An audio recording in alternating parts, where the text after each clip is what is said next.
Hello world, it's BOP5 Qapla, and welcome. Uh-oh. Why do I hear that terrible feedback? Oh, that's my own fault. Okay, let me fix this. There we go. Hello world, it's BOP5 Qapla, and welcome to Sinema Saturday for Saturday, July 18th. Is it already the 18th? Yes, it is. July 18th, 2020. Qapla. And yes, today we are going to be watching. What are we going to be watching? Stargate, the original Stargate movie. And we have some panelists who will be joining us and some who are here already. I can hear by the noises. Let me go see who's here right now. Nope, wrong window. Okay. There it is. There it is. Oh, Joseph is here. Welcome, Joseph.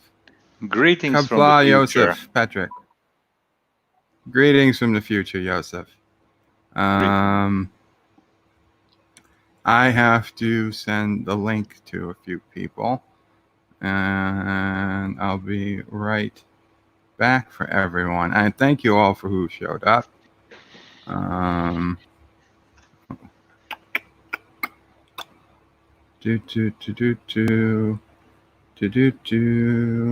Currently 13 people watching. Oh, awesome.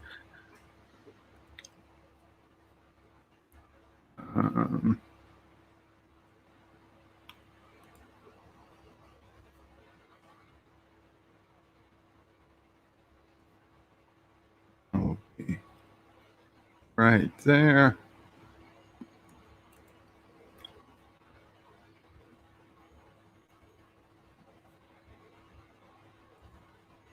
Okay.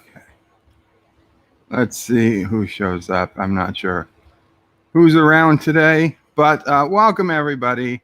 I see the chat started way back early. Jeff Franklin said he was last, although I think there was even chat before him. Yeah, it was me. Yeah. Oh, yes, you were first, Joseph. That's right. You were there very early. And then 47 Yorktown said hashtag no burritos for Sassy.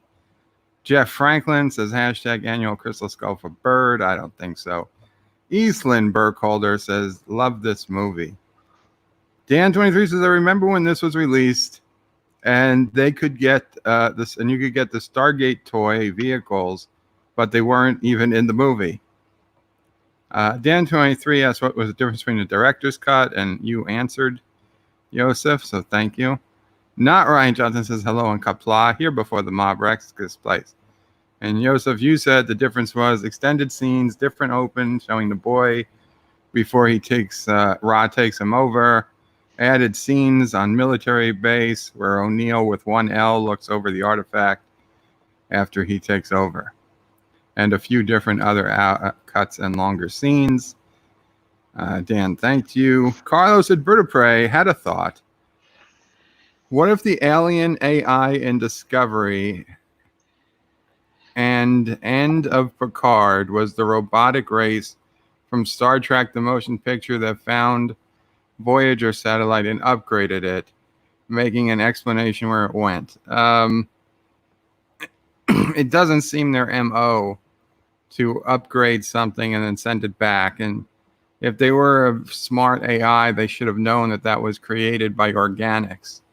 They would have sent it back programmed to destroy all organics, not to merge with its creator. But I don't. It's. I mean, I could see why some people might think it, and people think, oh, the Borg or who, blah, blah, blah. Everybody wants an explanation. I just don't think that's going to be it. Carlos says he hopes not. Well, yeah, I don't think it will.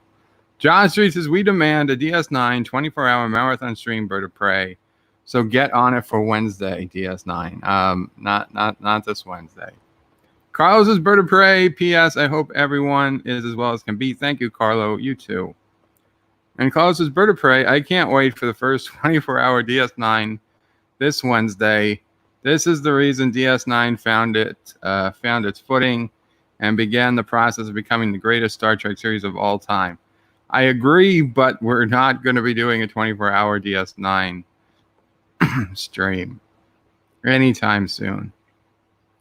Dan23 says people who made the show and the film keep saying that the alien in Ra is not an Asgard. Well, the Asgard were the big gray-headed aliens. No, these would be Gaul. I would imagine the Asgard were friendly. They were Thor's people.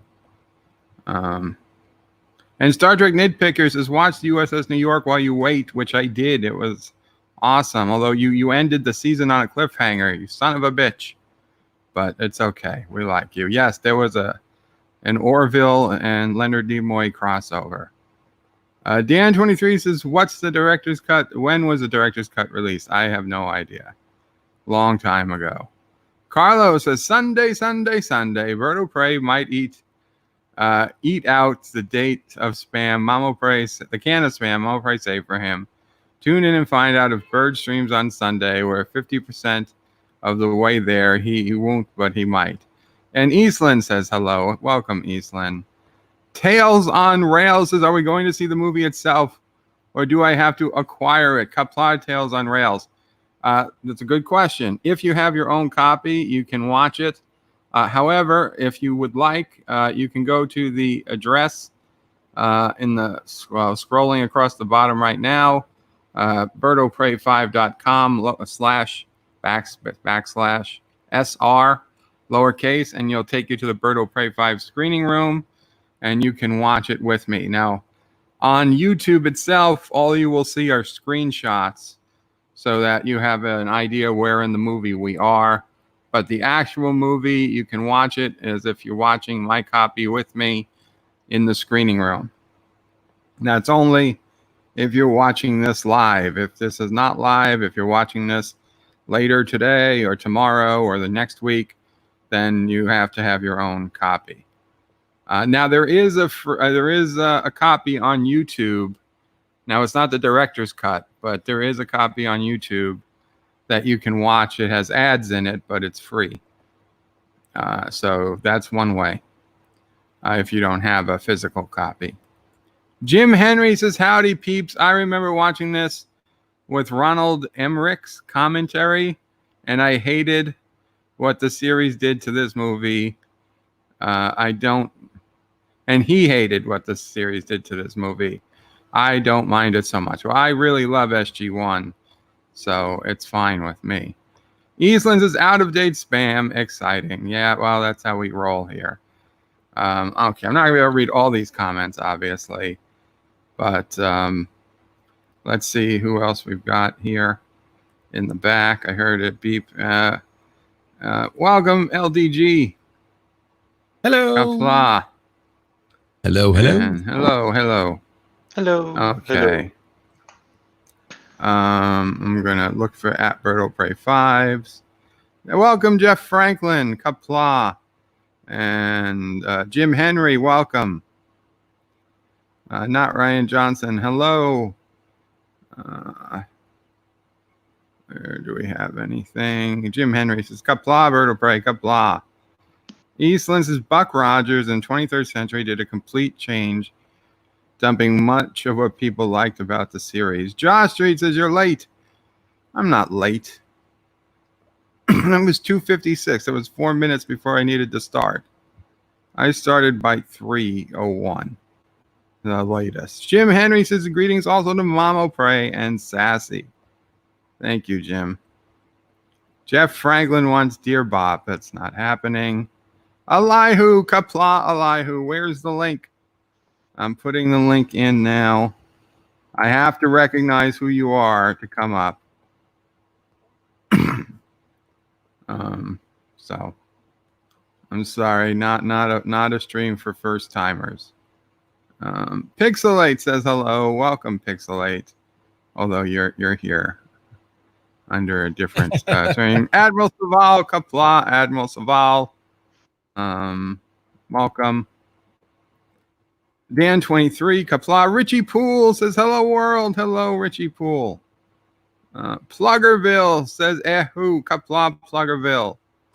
Qapla. Admiral Saval said StreamYard. Yes, you got the link. I'll let you guys in a second. Yes, Jeff Franklin, of course you may be in the panel. Of course. Dan23 says Hasbro Toys, Stargate vehicle. This wasn't even in the movie. That's very cool. I'm curious what it looks like. What does it look like?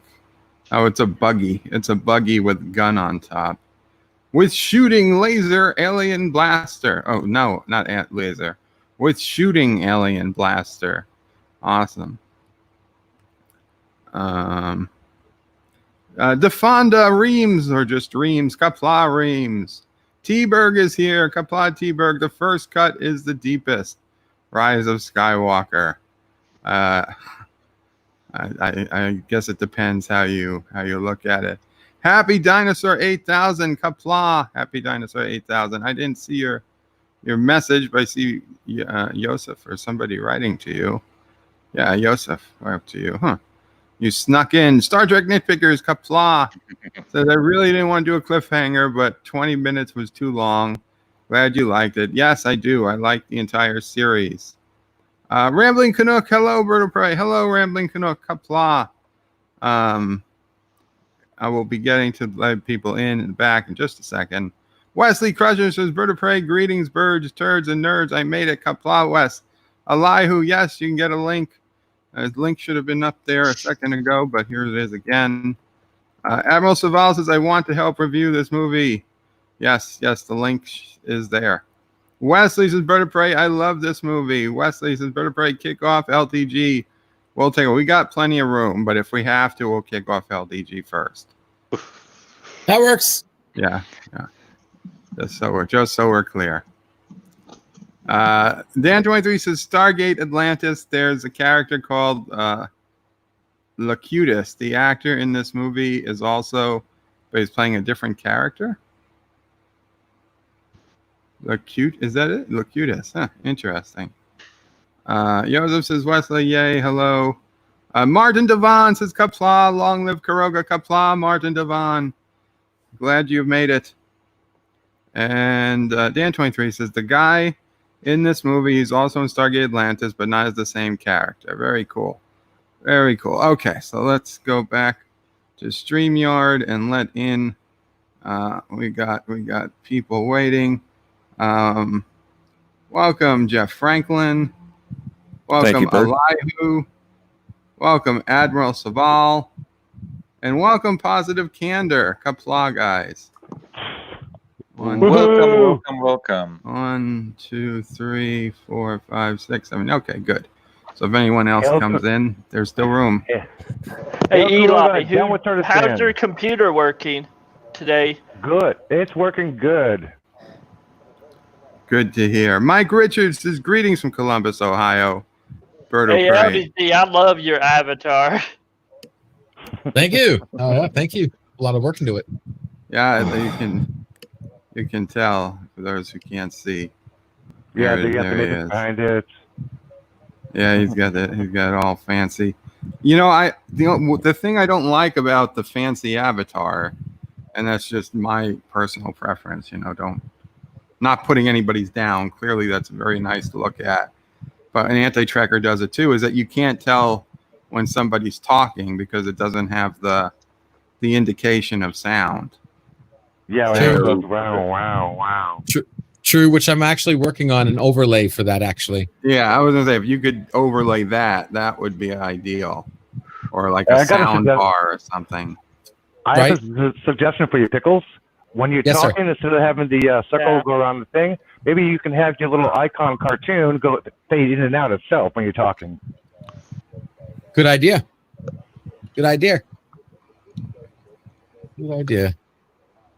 Okay. Yeah, that way the echo doesn't confuse with the blue orb around you. So if it's just yourself going in and out when you're talking, then I would love to move the lips. That would be awesome.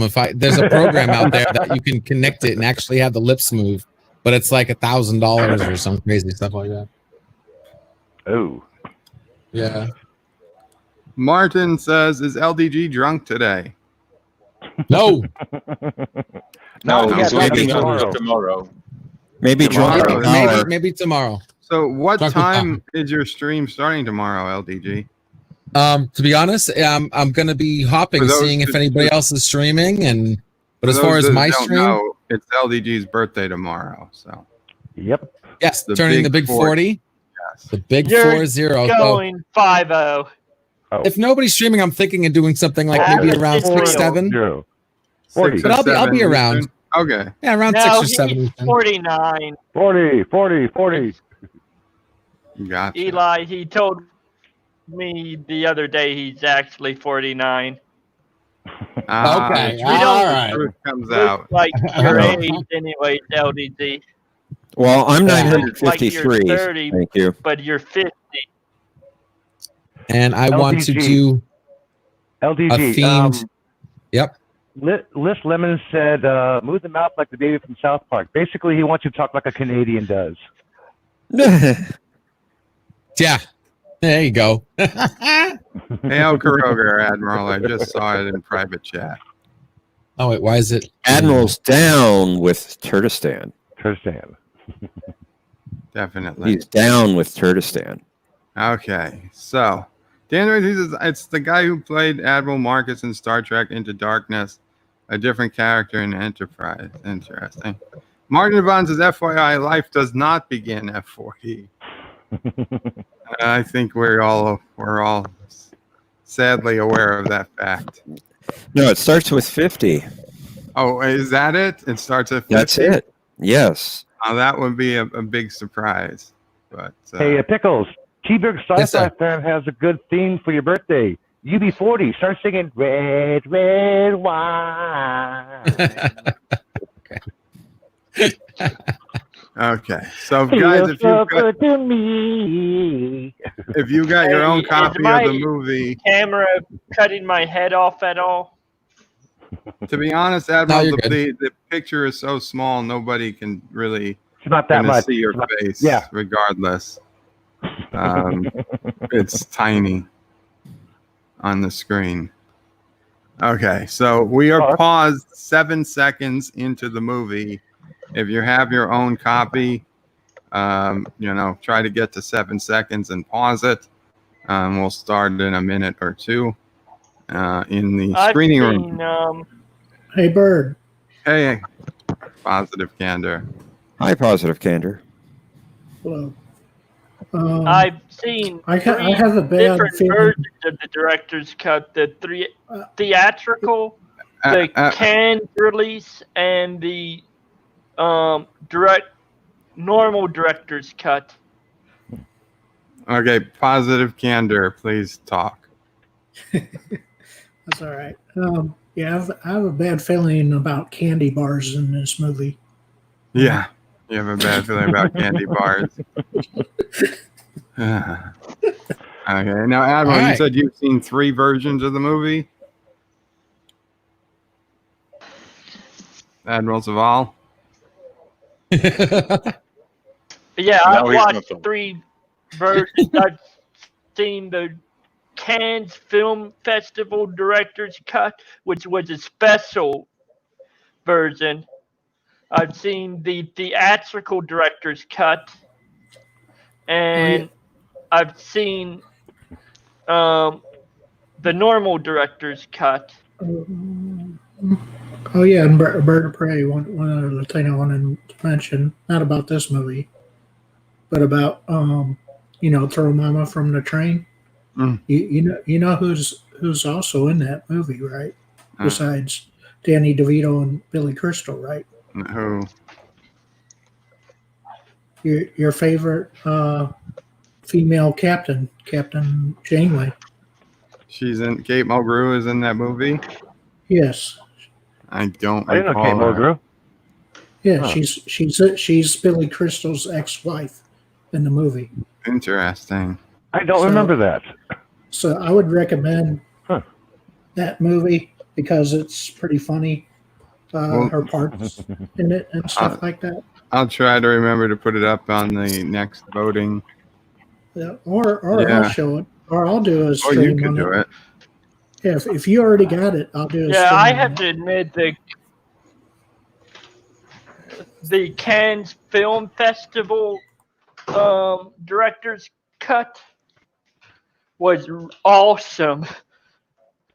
Because there was about 25 more minutes of actual film footage for Cannes.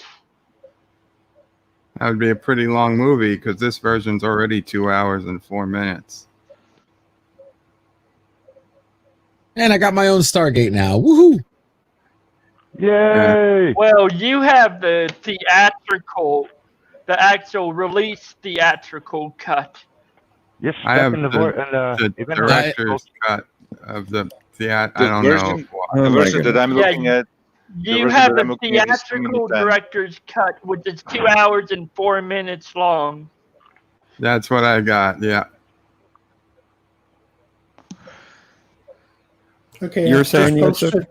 I just posted the cast in from Throw Mama from the Train in the private chat there for you. Okay. I mean, I believed you. Not that I didn't believe you. Yeah. Kate Mulgrew as Margaret Donner. Okay. What were you Wow, I saying, didn't know Yosef? she was in there. I'm going to have to watch that again. Holy crap. Yeah, I didn't realize that. Yeah, she's in it. She's in it pretty much. Yosef, go. Joseph, go where? He was saying something, and Oh, he got cut off. Doesn't matter. I just wanted to say that I have a version that has that is 2 hours and 10 minutes long. Ah, so you've got an even longer version. So does anybody know? Is the Joseph, director's cut completely different or slightly different? It's slightly different. It's Just slightly, little it's just slightly different. Yeah. Okay. Yeah, especially the opening. And Anything plot related? I know we're gonna find out. I like spoilers. Okay, just No just plot flavor related. difference. Okay. Yeah, there's some major Joseph, spoiler. the one you have Okay. is the Cannes director's theatrical cut. I just looked it up again. It's actually 2 hours 10 minutes for the Cannes release. Richie Poole says this is funny. Martin Devon asked Kurt or Richard Dean. Definitely Richard Dean. Yeah. Yeah. Yeah. I got it. Yeah, it would have been awesome that one episode. That one episode where they had the cross, the quantum different realities. It would have been awesome. Kurt Russell would have came in one of those. That would. And they had all the different SG ones. That would have been hilarious. And I like what T-Berg Sci-Fi fan says. Ties a busy dial tone sound to LDG Stargate. The gate you have dialed is not in service. Please hang up and dial again. Dan 23 says I hate spiders, but James Spader is okay. Yeah, Spader. Love me some Spader. Yeah. So his best role was on The Office as Robert California. I know that's a minority. I know that's a minority opinion. Spoiler alert. I haven't seen The Office in years. And Joseph, your cut is basically the European release of the director's theatrical cut versus the American release, which cuts about 6 minutes off. It's okay, Mark Krell. Of the movie We haven't itself. even started yet. Yes, Boston Legal with William Shatner was obviously Spader's best role, but I was being funny. Jim Henry says, Alexandra, I think Momo caught him. This is true. That's a possibility, a distinct possibility. And yes, there are different versions of the SG-1 pilot. There's of course the all nude, but the one with the full frontal nudity that was broadcast on Showtime, where the series originated, and then there was the edited version. Yeah, well, you see belly buttons. That's it. Yeah. Anyway, And then they released a new version on DVD. a new version of the Stargate SG-1 pilot. Yeah, that the nudity scene was cut out there because they were planning in the original original pilot that they would have more of that stuff during the series, but then they decided against it, so they cut it out because it doesn't go well with the tone with the rest of the series. Now, if they could have got Amanda Tapping to do a nude scene, I think that probably would have helped the ratings. They did. They did in the 9th or 10th season when they created the Carter clone for the replicators. Really, which I actually remember the episode of version of Atlantis where Rodney McKay like dreams her up or something at one point, and she's naked. I remember that. That one. I mean, you don't see anything except high neck and back. Yeah, like the nude Gabriella's on Xena. Actually, you probably see even less. But the point is, we know. We know that she's naked. We get Resolute says Tapping is not a hot woman. Wow, Resolute. I don't know what's wrong with your eyes, but yes, we are here to watch a movie. So again, if you're going to be watching, I had a crush on Jonas Quinn. Admiral. Myself. Jonas Quinn, Corin Nemec. Yeah. You know Corin Nemec is driving around the country right now, right? Oh my God. That's right. Yeah, he's driving around he's making a documentary. He basically turned down a movie role to do the Love America tour. He's driving around America, interviewing anybody, everybody, get free selfies, free autographs. Interviews last about 30 to 45 minutes to an hour.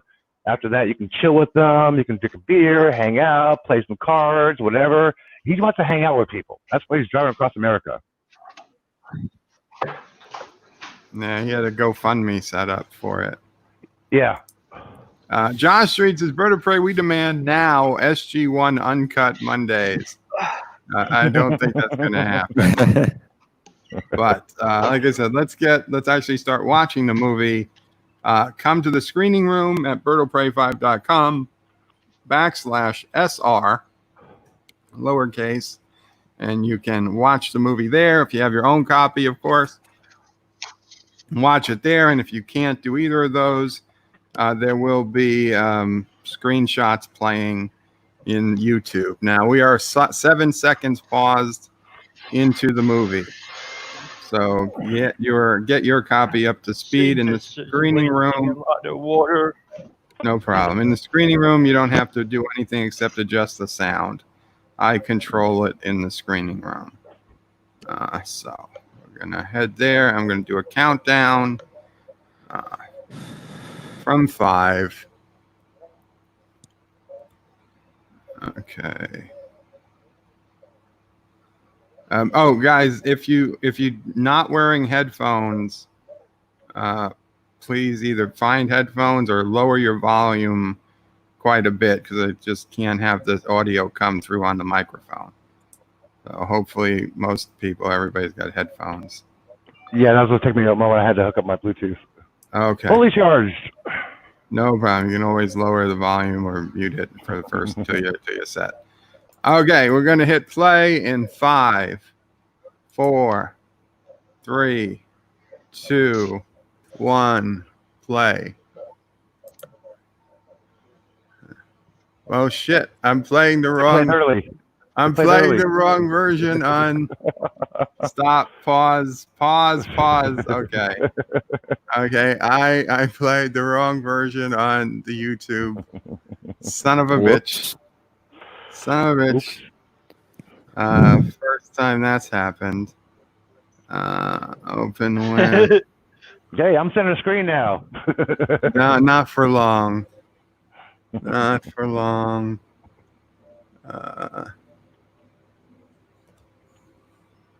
Okay. Well, if that's the case, if I'm center screen, I'll just do this. Okay. I'll just do this. Yes. Okay. I'll just hide myself. Nice. That's impressive. Where did Elihu go? I Where don't did know. he go? What I happened don't to know. Elihu? I don't know. Yay, movie time. Okay, now wait. Let's see. Where are we? Bird, you dialed the wrong address. I know I did. I messed that one up pretty big. Whoa, how come I can hit play and control the movie? Let's see. That's weird. I can hit play and control the movie. Well, you can control it for a brief second, but it'll stop. No, I'm actually into 43 minutes of the movie and it's still playing. I'm like, what the hell? It's still playing for you in the screening room? Yeah. Okay, now it paused. Now it paused. Okay. That's weird. Okay. Wait, it paused after the opening credit. Okay. Right. That was weird for a second. I'm like, what the hell? Okay, so I'm going to rewind it, and we're going to hit play in the screening room, and when we hit the 7-second mark, I will hit play again on YouTube. So 1 Mississippi, 2, 3, 4, 5, 6, 7. Okay. It's already playing before you hit 6. So there might be a little bit of a delay. Oh, okay. Okay. See, let me pause my YouTube page. There we go. Okay. Ronald Emmerich, Kurt Russell. Roland Emmerich. James Spader. Yes. Whoa. Yeah, just pause. No, pause for a second. I paused it just to bring it back in sync with the Got it.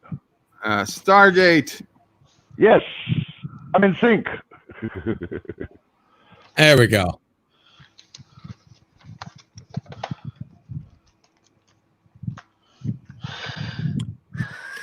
Alexis.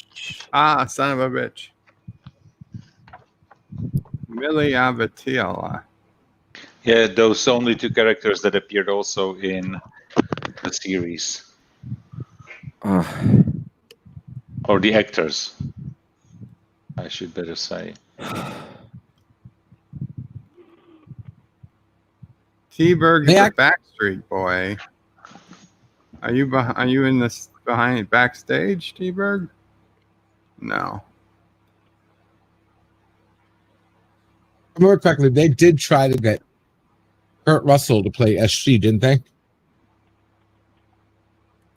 Kurt Russell. I don't what? think he was offered a movie. I don't think he was offered a role in the movie, TV show. Oh, I thought he might have been. I don't remember.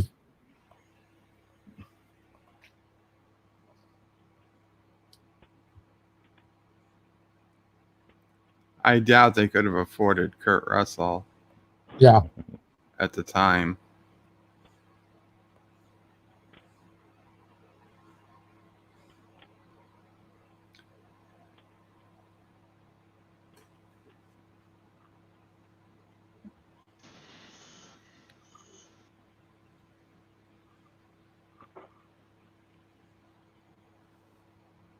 I don't remember. Is this different from the regular version? Because I don't remember this particular scene. I do. Yeah, this is the director's version. It's different than the theatrical. The opening sequence is totally different. Okay, yeah, I was gonna say because this doesn't. I don't remember this at all. That's what I saw because I remember this. What are you talking about? Because now only credits are rolling in the screening room. Only Yeah, he's talking credits. about The opening credits. We're in the village right now. North African Desert. North African 8,000 BC. Desert. 8,000, yeah. Okay, so but this is an edit scene actually. Refresh your screening room window or tab, and you may catch up to speed. That's what I had to do. I'm at the shaking wind in the Yeah, just coming down. That's where it should be. Yeah. The guy on the ground with dirt, light from the sky. Looks like it's underwater. If you're having a problem with your screening room and there's a little delay, try refresh the tab of window. That's what I had to do to get in sync. That's a suggestion, everybody, if you're having a problem with that. Martin Devon found Ra strangely appealing. What was it? The hair?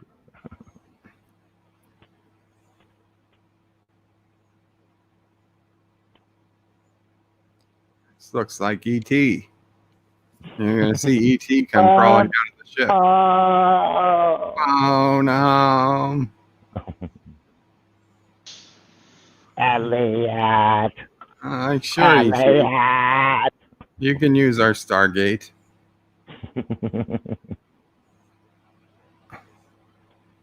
What crazy planet is this? Oh. Giza, Egypt. Not to be confused with Giza, Arizona.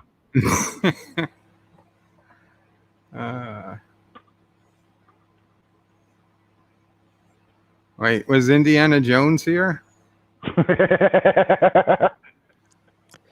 Crystal Skull. Crystal Skull. This is shortly after Raiders. Yeah, right. They might find a crystal skull in this version. I don't know. Oh, I wouldn't walk across that. That doesn't look safe. I know, it was filmed in Southern California. They've got pyramids in Southern California? No, the pyramids was a green drop that what they used to use back then. A matte painting, that's what they call it. Matte painting.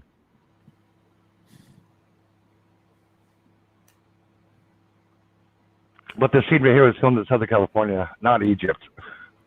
And I love how Richard Kind was in this movie, man. He did a great job. Love that actor. Some of my favorite actors are in this movie.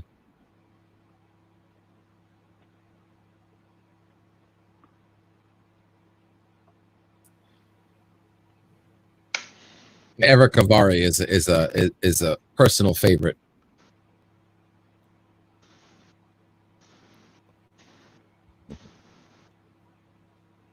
It can be done.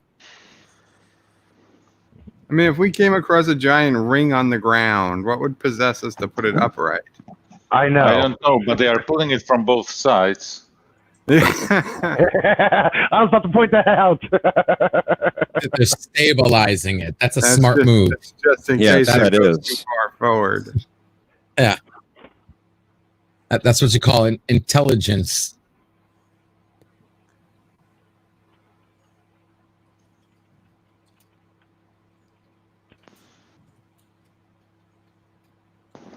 There's something buried underneath. They have to lift up the empty hollowed ring to get to that.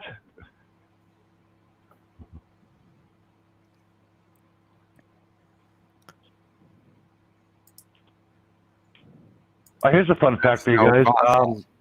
Easton Buckerholder said, "Remember the wild Rulebaker of MacGyver?" Do you guys remember in the pilot episode when Richard D. Anderson and Amanda Tapping first came on scene of the planet? She's like, "Yeah, I MacGyvered it for you." Nice. It's 2020, present day. Wow. Where's your mask? No social distancing, man. My cat is throwing things off the table. You know what?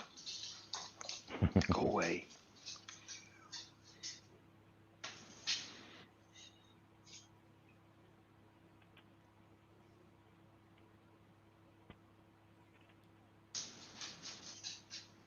True.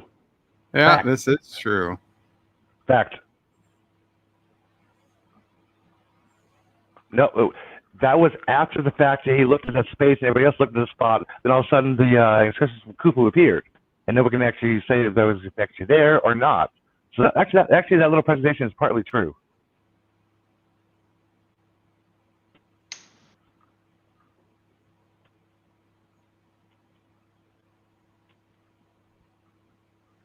Foreshadowing.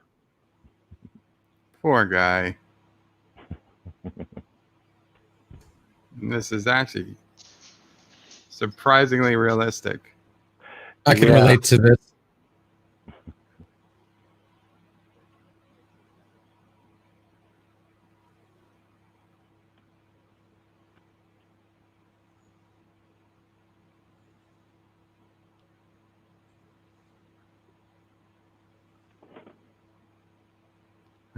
No, there's no lunch, Daniel Jackson.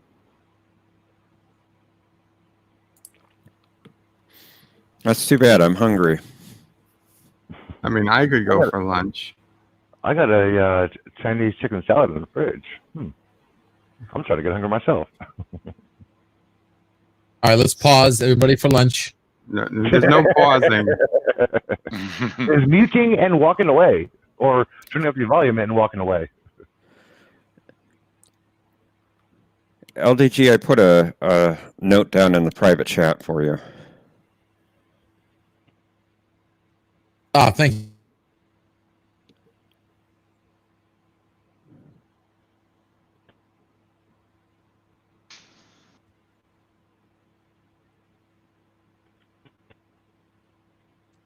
I hope that fixed.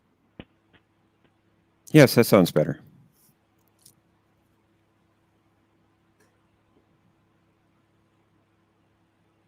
Hmm.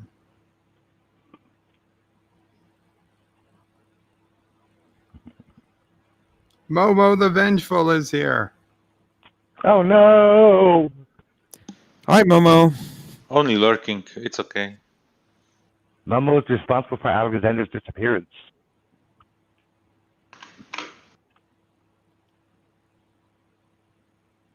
This is your chance, your big I chance. opened the mail, yes.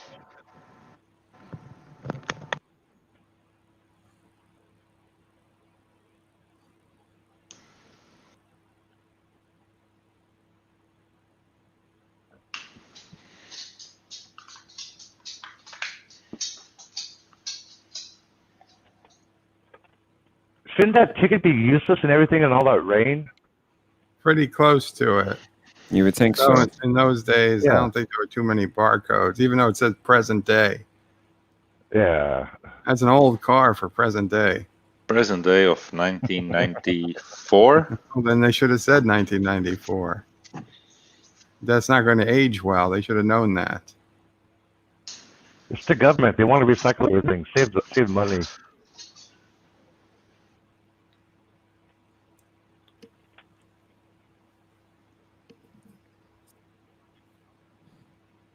Smoking in the house. Of course. What's wrong with that? If they own it, they can do there whatever they want. Mets. Oh my God. Ooh.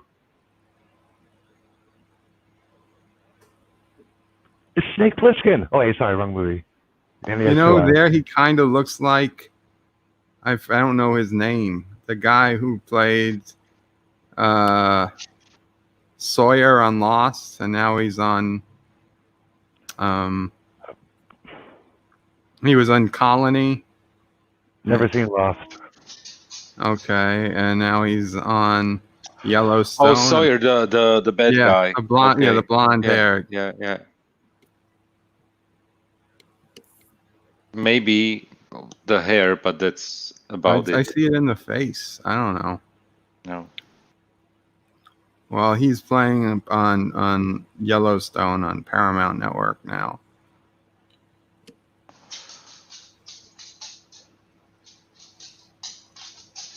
Mm.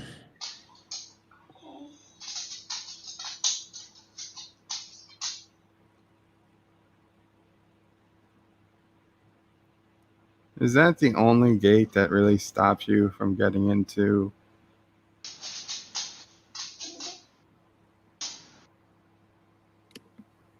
Not the only gate. I mean, it looks like It's the first gate. Yeah. See, if it was present day, he'd be wearing a mask. Okay. Is that noise coming from the movie? I don't think so. I muted the movie and I'm not hearing it anymore.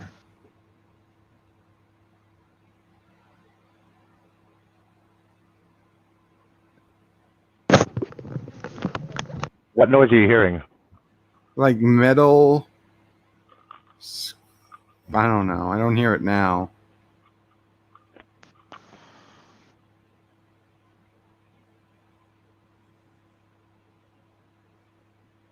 I'm still hearing my lunch a little crunchy. That's why I hit mute.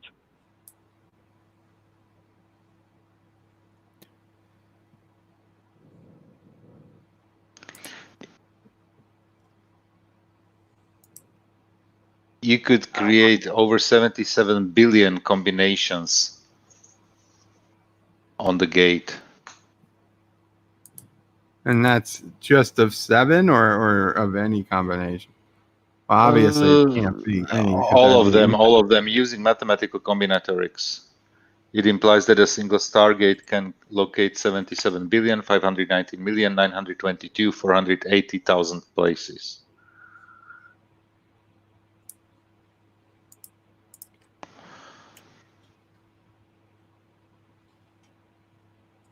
And then there is as well an incredible number when you could if you could combine, like if you could use a symbol multiple times.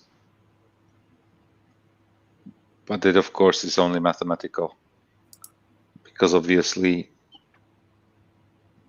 you need to plot the course in 3-dimensional space.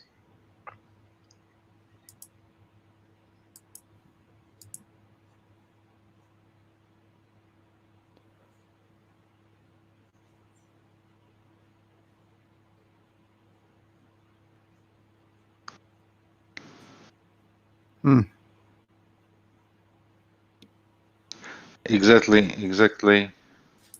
Thank you, Jeff Franklin. No problem.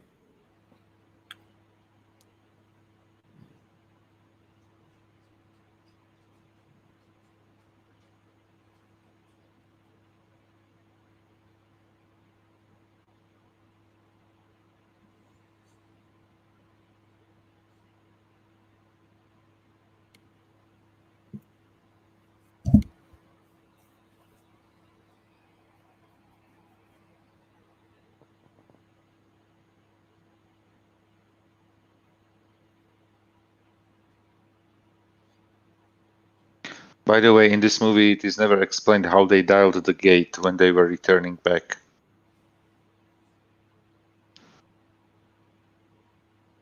Don't ruin the movie for me. I'm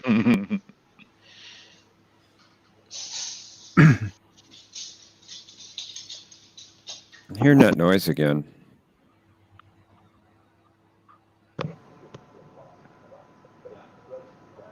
Hey guys, have y'all seen the videos I've been uploading this week? I haven't not got a chance to. Sorry, dude.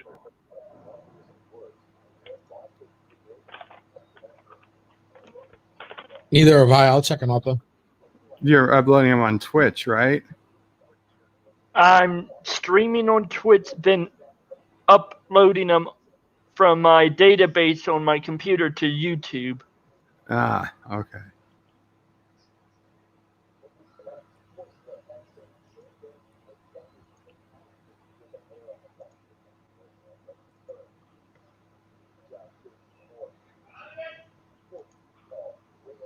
Wow, such a convenient headline for him to look at.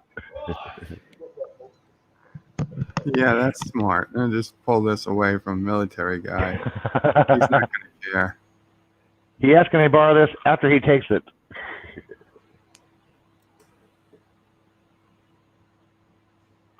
I'll write on permanent marker. My favorite constellation. Betelgeuse, my favorite star, besides our own. Right, that looks exactly the same. And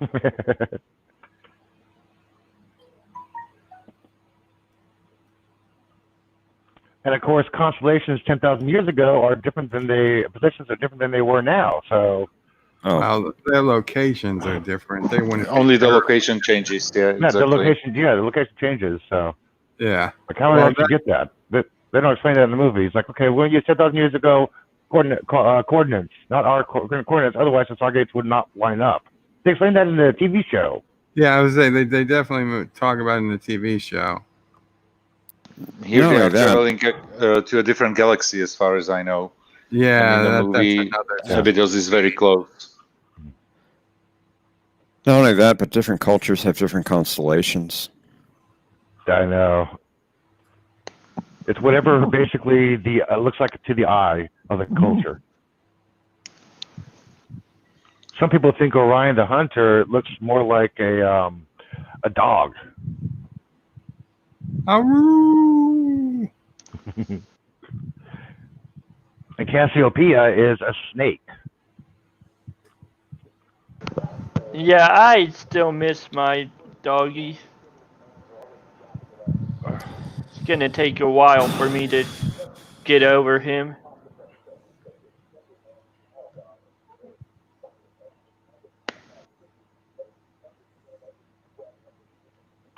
Wait, this is 2020. Shouldn't he use a tablet or something? Money's tight. I don't think it's 2020. Said present day. Are you calling them liars? And he's Present smoking day inside as military- of when the film was made. But he's smoking inside a military base. You can't do that in 2020. You can if you rank high enough. No, you can't. Nope. You actually can't smoke on any federal property at all, You Bird. can if you rank high enough. It does. Not a 5-star general. Nope. A 5-star general cannot even smoke a stogie. Yeah, you need to keep up with the modern rules. I don't think anyone's going to stop a 5-star general. Well, the whole thing is he has to be setting a if it's a general of the army, he has to be setting a good example for the troops he leads in overall. And if you have it where all your bases are smoke-free establishment and you smoke as a commanding officer, what does that say about you? You're just being That you're a a hypocrite. badass. Yeah. He demands respect. Commands respect. Demands respect, exactly. Yeah, the leader is his example and a representation of the troops. The troops follow what Just the like leader when I does. worked at Disney World and we couldn't have mustaches, yet the damn creator had one. Yeah, I know.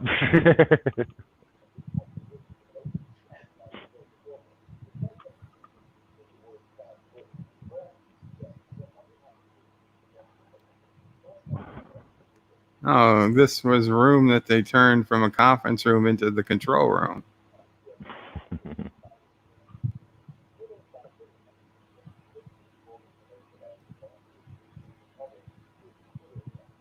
Yeah, this is the room in the pilot TV show where the guys are playing cards around the table. And they moved to the bases because in the series you have the Cheyenne Mountain base, and this is a different base. I never even No, knew. Yeah. it's still in Cheyenne. Cheyenne Mountain. Yeah. Yeah, it's Cheyenne. Which is now a decommission facility. Because the government now realizes with all the modern advances in missiles, there's no point in trying to bury something because they have bunker buster missiles and mountain busting missiles nowadays. Josh Street says no bird of prey. The control room is a floor below the conference room. Okay. It's been a while. That was immediate stopping.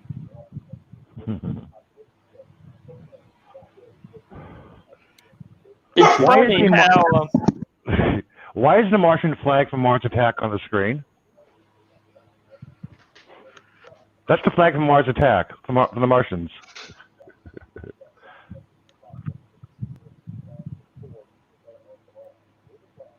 it's funny how Jackson deciphers they need a origin point. Yeah, they never explained that. Not even in the series.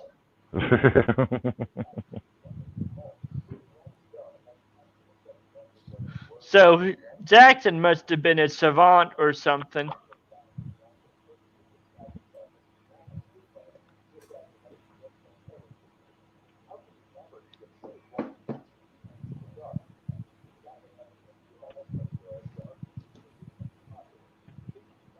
I agree, Dan 23.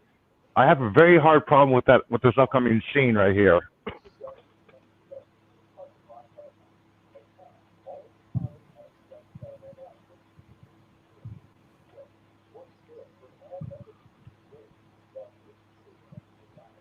It's movie magic.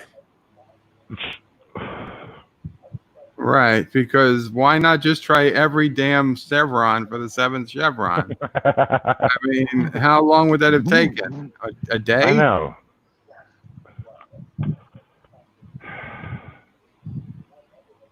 And it doesn't shake throughout the series when they activate the Stargate. Because they have motion suppressors on the gate in the series.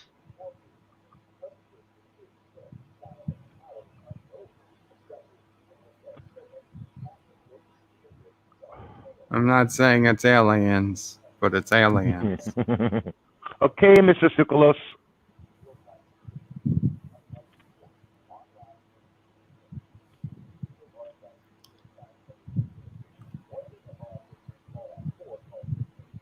Oh, that's a good idea. We were just going to let it go. High-tech 2020 graphics.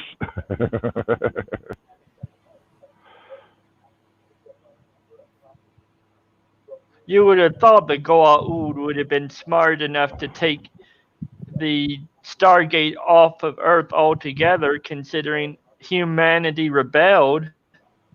Mm-hmm. But they needed some kind of plot. To me, that never made sense in the movie or the TV series. Yeah, if they rebelled and the ship was taken up, why didn't Ra just destroy the villagers and the village and everything else when he was leaving Earth? Because it was Giza, and you know how despotic the Goa'uld are. They love the monuments they build to themselves, and he probably did not want to destroy the pyramids because of his megalomania. It Josh was raises- also a way of reminding humanity what they lost, too. I read the book that went along with this movie and the series. They actually said it in the book. Humanity rebelled from their god Ra, and as a result, Ra left Earth, never to return. Yada yada yada.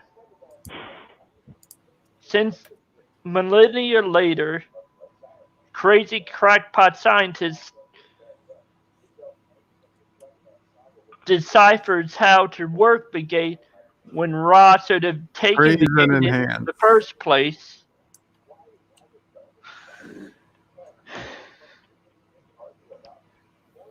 John Street says the shaking is how they found the second gate. That's true.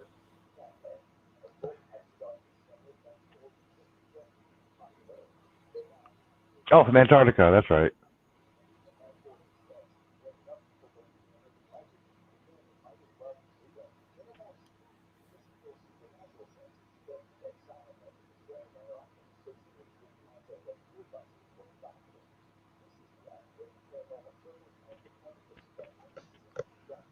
I own 3 different versions of the movie novelization book.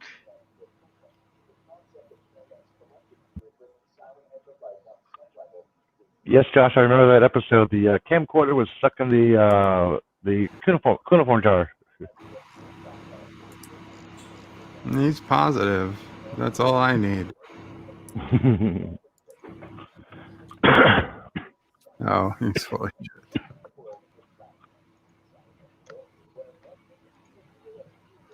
You're on the team. Here's a gun.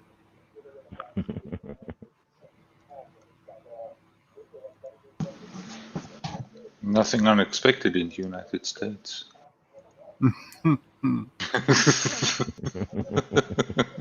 Sorry, had to go there. No, you're not. My own. No, I'm not. I'm trying to be polite. Joseph thinks we all run around like the Wild West. No, I don't think. I know.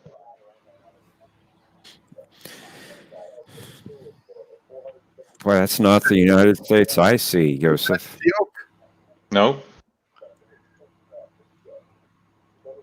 And I live in Texas. Texas. Do you have a gun permit? I do not. Wow. Are you pacifist or communist? Neither. Sounds pretty pacifist to me.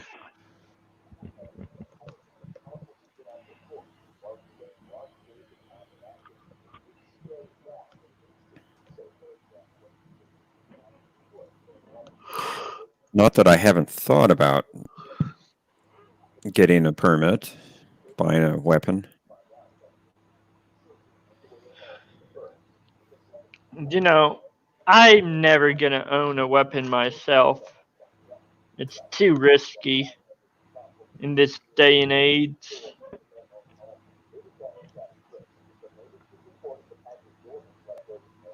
You could say it's too risky not to. Some people probably best they don't. Well, people with bipolar shouldn't own guns at all. And I have bipolar. Bless you.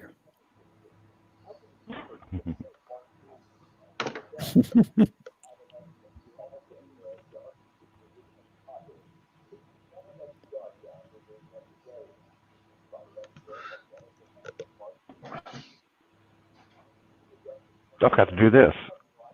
Duh.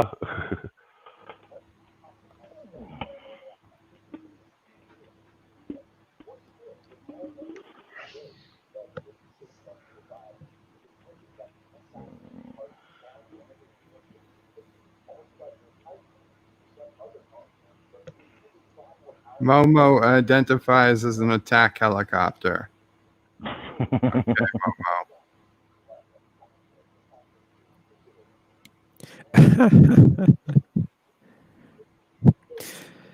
Martin Devon says, Yosef, I hope nobody eats on screen. Oh, I they, had might, to mute because my lunch was a little crunchy, so I was being nice. they might eat a candy bar on the show, on the movie. You mean the same time Daniel's eating one? Spoilers. That's coming up. Oops.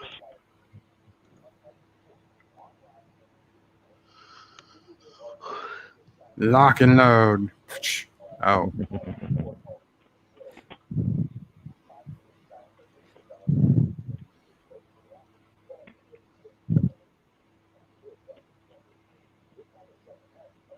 I mean, do they have any idea that they're being sent across the universe?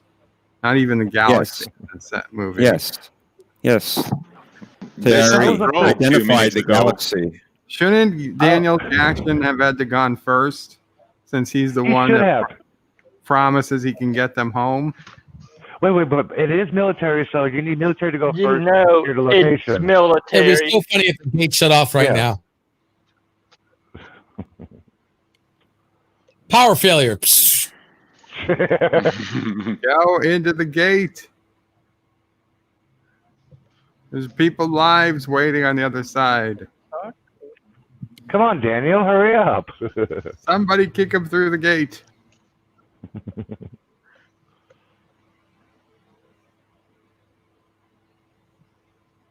That's not how it looks. No. No.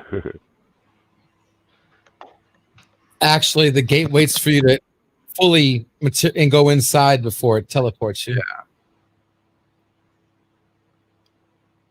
That's a good animation for your pickles. The opening of the wormhole Stargate. For your little tunnel thing.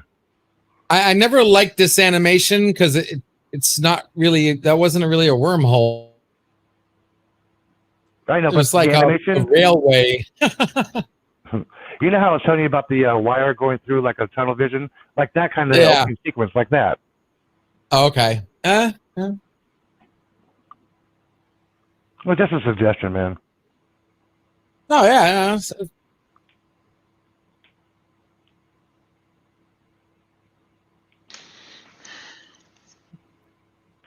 Me No Other says, wonder if Bird of Prey ever watched the new Stargate show. That was a prequel. Yeah, Stargate Origins. I was like 4 or 5 episodes in. I didn't like it.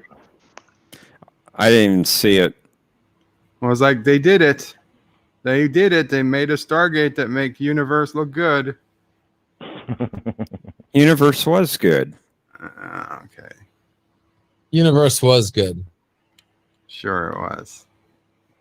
And it was getting better as it went. Well, Yeah, it it was was hard getting for better. it to get worse. It beat Crystal Skull. Oh, I wouldn't go that far. Crystal Skull is great.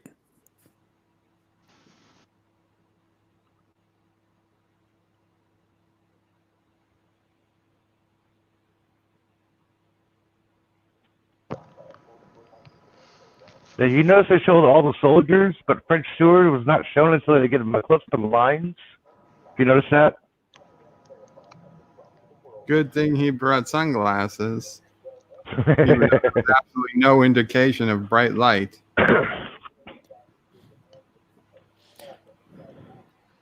And here comes a different version of the movie. Here comes a different version of the pyramid from the actual theatrical release. Another little difference. Well, at least you can't complain that he's a Vulcan wearing Ray-Bans.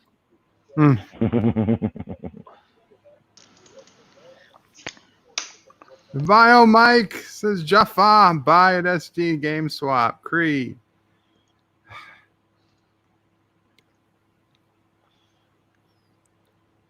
I'm with you, Eastland. Universe was a good show. Universe sucked, in my opinion.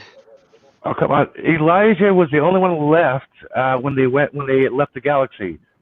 There was a huge cliffhanger. I didn't like it.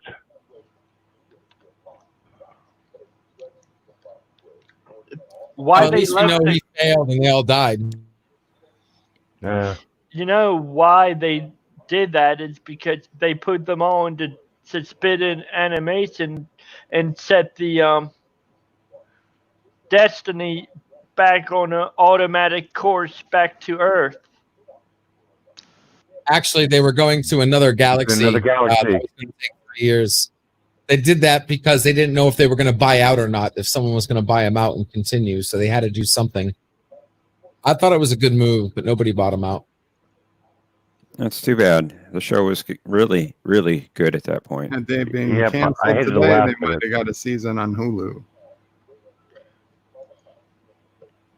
Would have been nice if they would have gotten a season on Netflix or Hulu or something.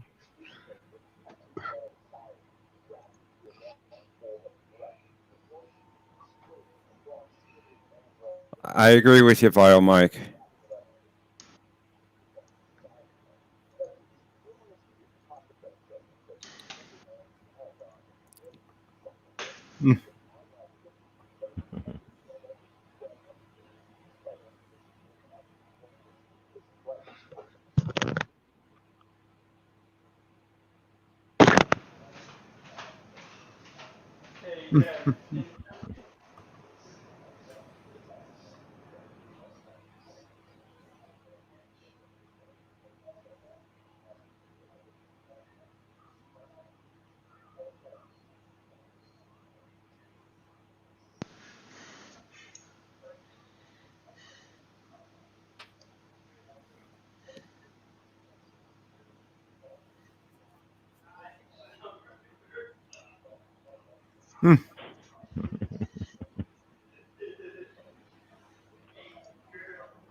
Ketwalski, the YouTuber? Looked like That that. was the movie version of Kowalski. They changed the guy for the show. Lure Reloaded's friend. Welcome to the stream, the odd one. Oh, now I remember. You can also make a copy.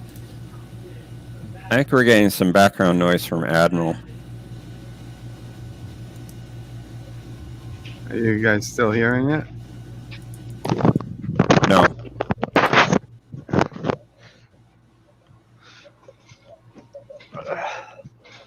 figured somebody ought to come up here to help defend Universe. Hey, I like Universe, DJ. So do I. Same here. That time episode on the planet where they were dying, that was awesome.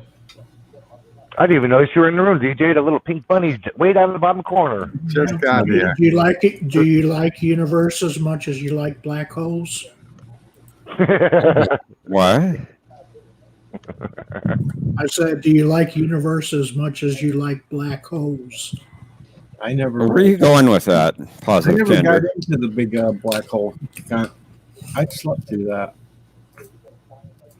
Anyone ever seen Interstellar? Yes. Yes, with Martin Short. Yes. Martin Short. Martin, Oh wait, what's his name? Oh, not Martin Short. Who's that other guy? that's it. Big on the nerdy guy. That'll do it. What I'd like to know is how they hauled all this equipment through on one little mount.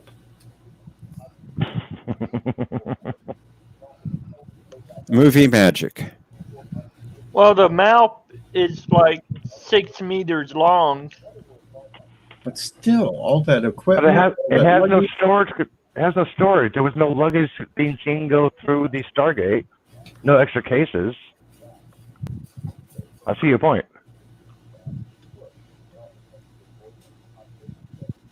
Vinyl Mike says, Bird, I can come on to defend SGU too.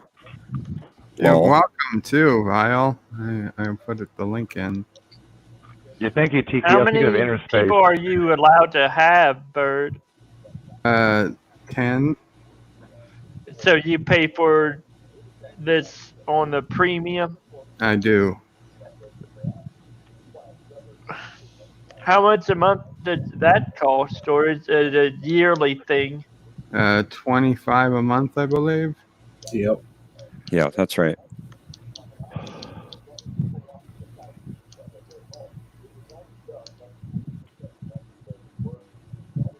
I agree, J Pez. He was.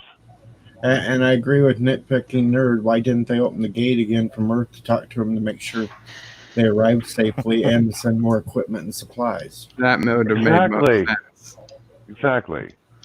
You know, if they haven't been back in 12 hours, you'd think they'd open it up and at least talk to them.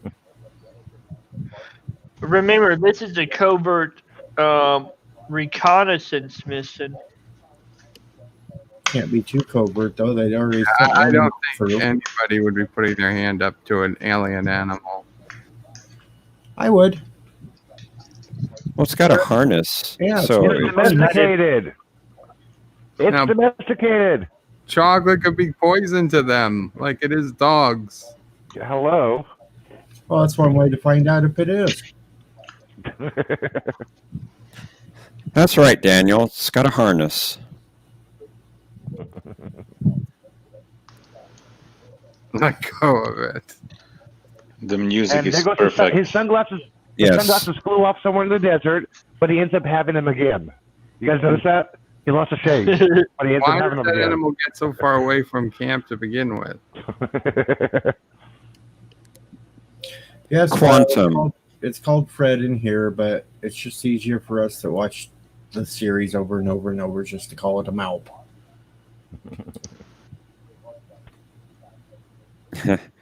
I like Bio Mike's response. Nope, it was called the Fred. He's gone too far. We can't save him. Field remote expeditionary device. Oh. DJ That's should what get they that transfer. reference. Yep.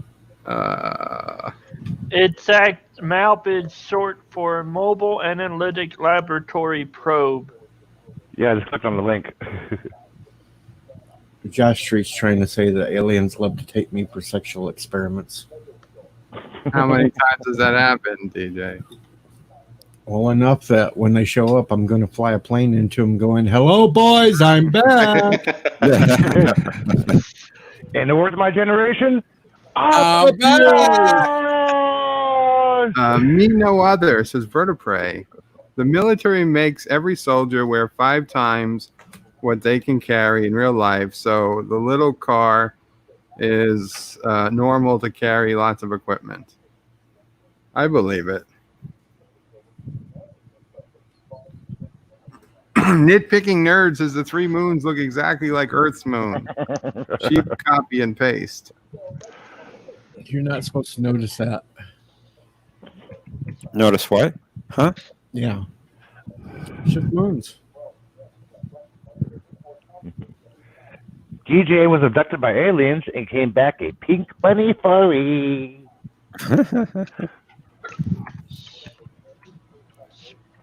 Oh, Karogan Mines. Yep. Oh, that's where Bird got the idea. One thing that cracked me up about walking through a Stargate to teleport you is how the Stargate is flat and not a sphere.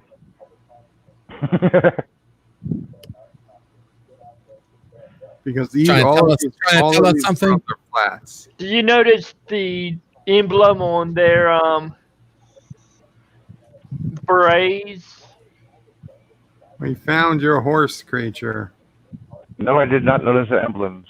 What's on the berets? The emblem on the berets is the Air Force's Special Operations Command. I like how he's pointing the gun at them all. Like if he had to, he'd take them all out. Well, they look primitive, so he's thinking that just a few shots and they'll all run away. That's what would probably happen. In reality, there are primitive civilizations even till this day that most countries do not even set foot on their land because they will kill their soldiers or their civilians. Somebody has some background noise. What's it sound like? I don't know. I heard it earlier. It's not me. I got everything quiet around here. It will be probably me. Listen to it. There it is. Yeah, that's my dogs here. Oh, okay. See, I told you. Asking for attention. If you read the chat earlier before I came up here, I said it sounded like a dog scratching on a floor or a door. Oh, yeah, okay. Nitpicking Nerd said, this is the only planet on which people don't speak English, and in the series they all speak English too. At least we can assume Jackson taught them, but all other planets all know English. Well, English is the best language, so. They really didn't know English. They just all had babble fishes in their ears. So long, and thanks for all the fish. Hey, that should be a choice, Bird. Yeah, it really should be. Josh Street says there's an island near India that we kickstart into the Iron Age. Yes, I'm aware of that island. I forget its name, though. They started using iron when it started washing ashore on their beaches. They were Stone Aged.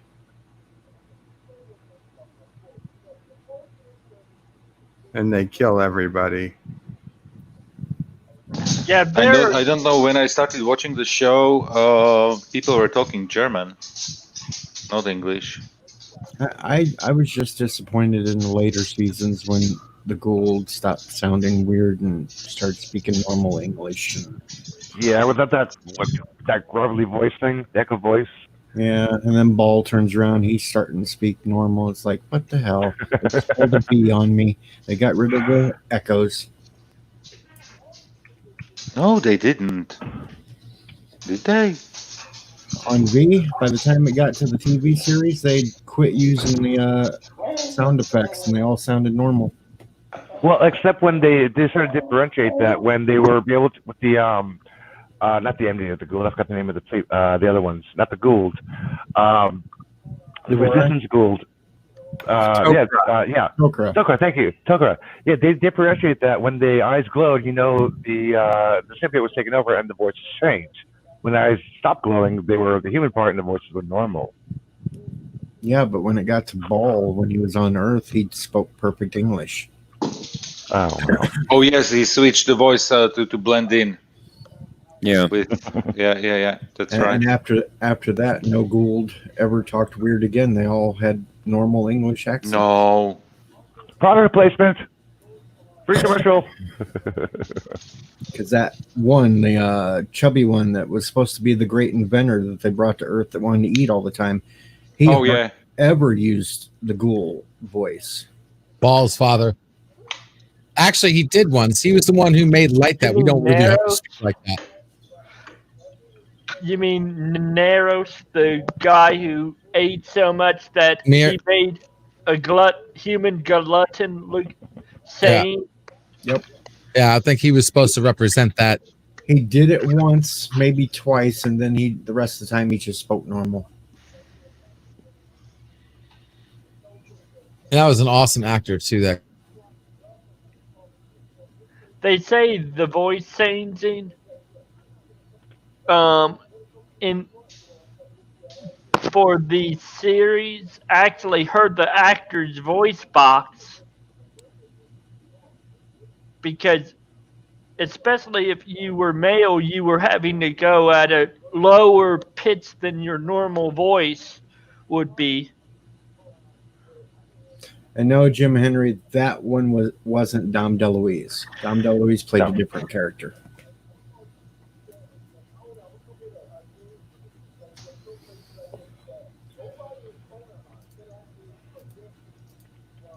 What is the satellite dish pointing to? I don't know. They're just hoping there's a satellite there somewhere. Yeah, for communication. Yeah, it'd be easy to add regular antenna, but a satellite dish. Good point. You just ruined the movie for me. Are you happy? Yes. I just kind of assumed that since you were Brainy's professor that you would know that. I'm sorry. You can take me out. It's not pointing to Stargate, it's pointing up. You know, weren't they, when they first approached the village, they were all in mines and something? What happened to that shot? There was no more mine shots around when they were doing the village. The mines just disappeared. DJ, it's Doctor Who science. Well, anyway, for the question earlier, Dom DeLuise played Ergo Togar. He also played Argo's creator. Vio Mike said that. Did he just say stop it? Josh Street says, doesn't that one soldier look like Bird of Prey 5? So this is the real story how Bird can't walk. Which, I don't look like any soldier. I can tell you that much. I'm just kind of glad they replaced the woman that was Daniel's chick from this movie to the one in the series, because the one in the series was much hotter. I miss Morena Baccarin. The only ones they held over from here was the kid and the old man. Alert! Alert! Alert! Arabic Sonder with a $2 super chat. Fifth Element and Karoga vibes. Woohoo! Do you notice how the patriarch actually speaks in Aramaic? Thank you, Arabic. No, I did not notice that was Aramaic. But he quickly picks up English and turns to that.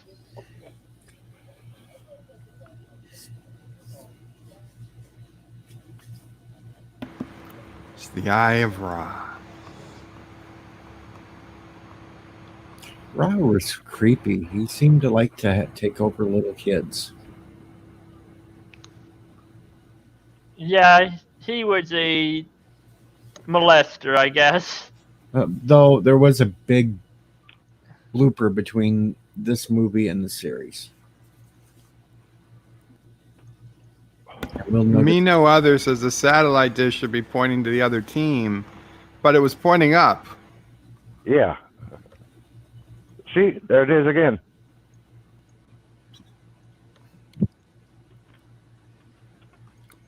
This Shari's just kind of plain and blah. Shouldn't they have sent this message before the storm hit? Storm hit, yeah.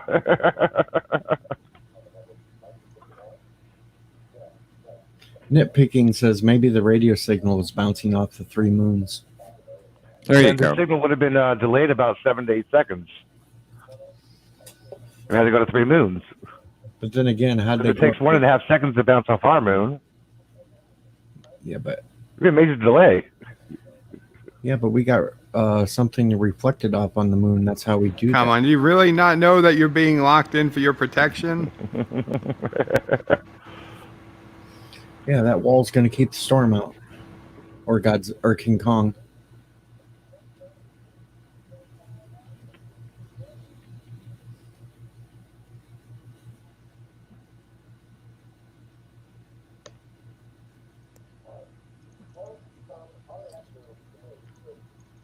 Why the hell wear so much clothing in the desert? For perspiration, you want to keep yourself hydrated. The more layers you have on, the sweat will keep you hydrated and cool. Just makes me sweat looking at it. I grew up in Arizona. I knew about wearing layers in the summertime, especially if I'm riding my bike.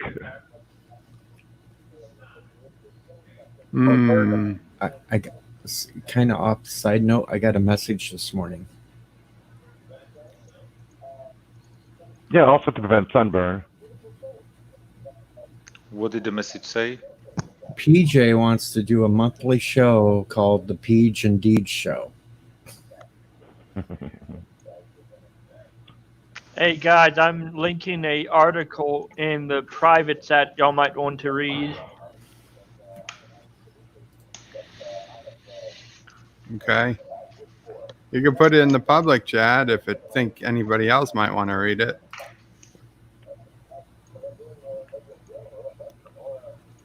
Well, I just have the StreamYards open right now. Gotcha.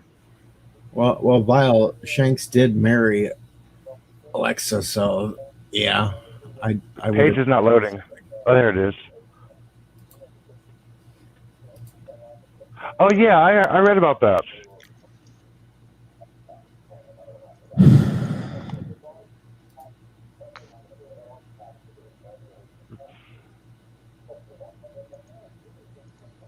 Me no other, says this. The satellite dish in the pyramid was in a hole, a dirt hole, so you need to go up to get out. I don't know about that.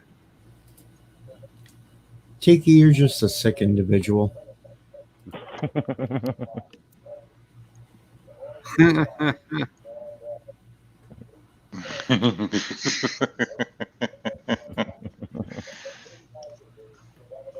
Yeah, eat a certain food not knowing what it'll do to your system. Yeah, it tastes like chicken.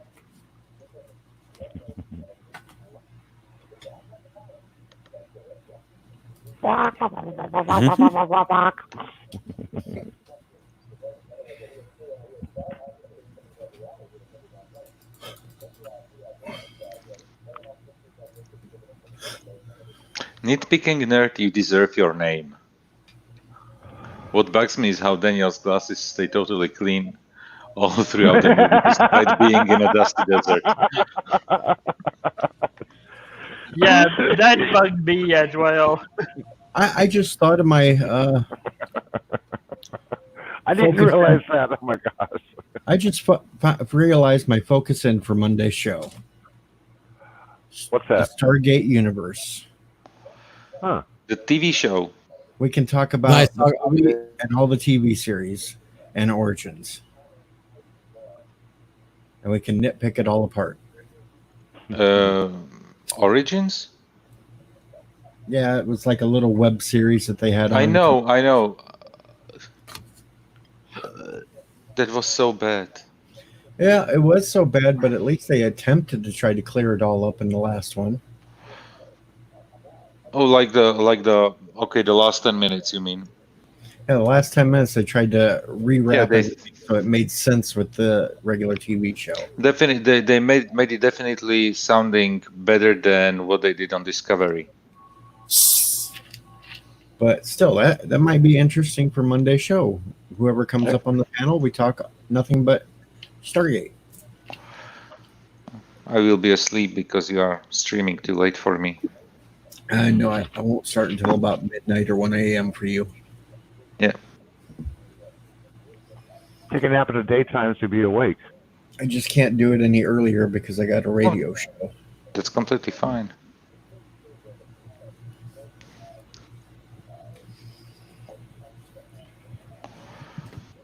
No more attention from women. No more attention, please. No more.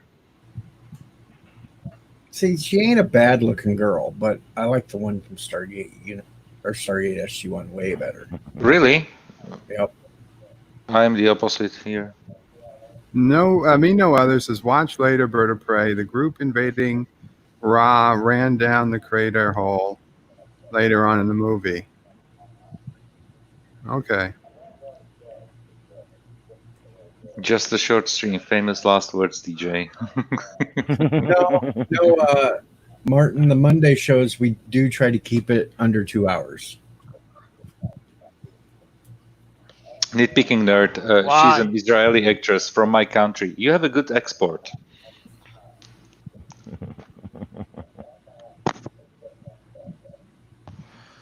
And I know that she was hired like last minute. They were already filming when they hired her. Well, this YouTube chat and StreamYard chat is delayed. I'm getting the YouTube chat before the StreamYard chat. Oh yeah, the YouTube comes in way sooner than StreamYard. There's average 20-25 second delay. Yeah, I just noticed that. I'm like, damn. Yeah, Eastland, don't get me wrong. She is a good-looking woman. I just kind of preferred the TV series version. I don't know. I'd say they're both pretty good. I prefer this one. I have my opinion on who's the hottest Stargate actress, but I'm going to keep my mum because I'm on a public channel right now.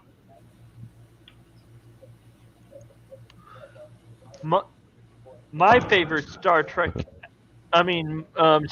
actor, other than Corin Nemec. Corky. Nemec. Was Ball. He was attractive. Alrighty then.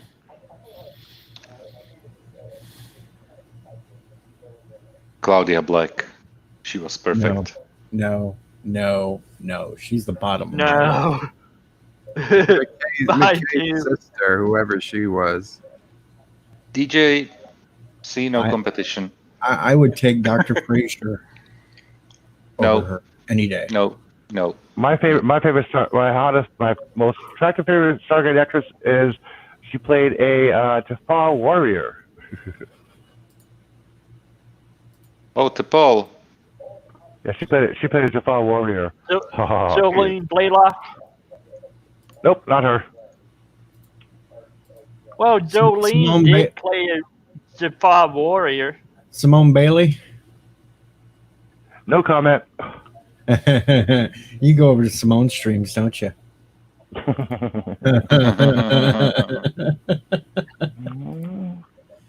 No comment. Don't worry, I won't tell Simone on you.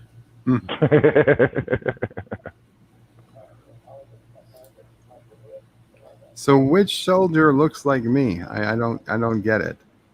I'm not even seeing a passing resemblance. With a little Photoshop, all of them. A lot of Photoshop.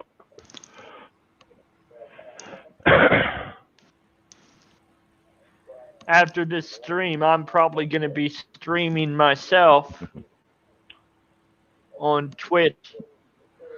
I think everyone in this panel is a subscriber of mine. Yeah. I don't do Twitch. I never understood it, never got it. I'm not a subscriber.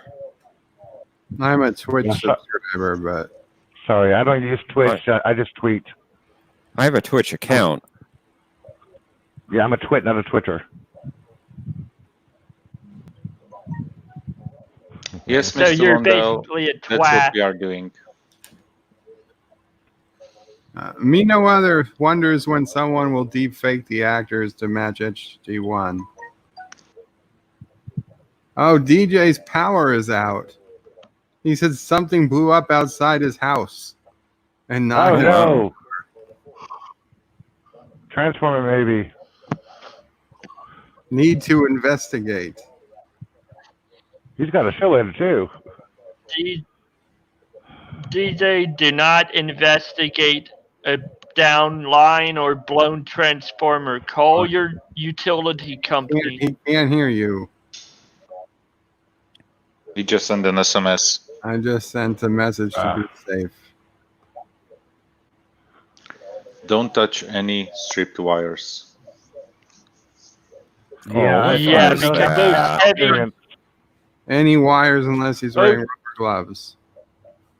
There's a lot of No, dead wires in even- New Orleans after Katrina. I know the difference in not to touch them. I saw a boat go through and sparks fly, and the guy jumped out of the boat into the water.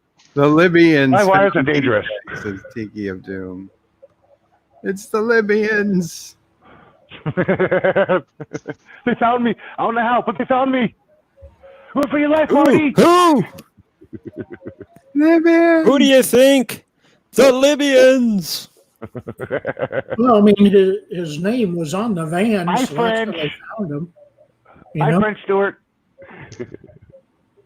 You know what I mean? If you look on the van, it says Dr. E. Brown Enterprises or something like that. Does it? Yes. Huh. That's how they found him. It's right on his van, you know?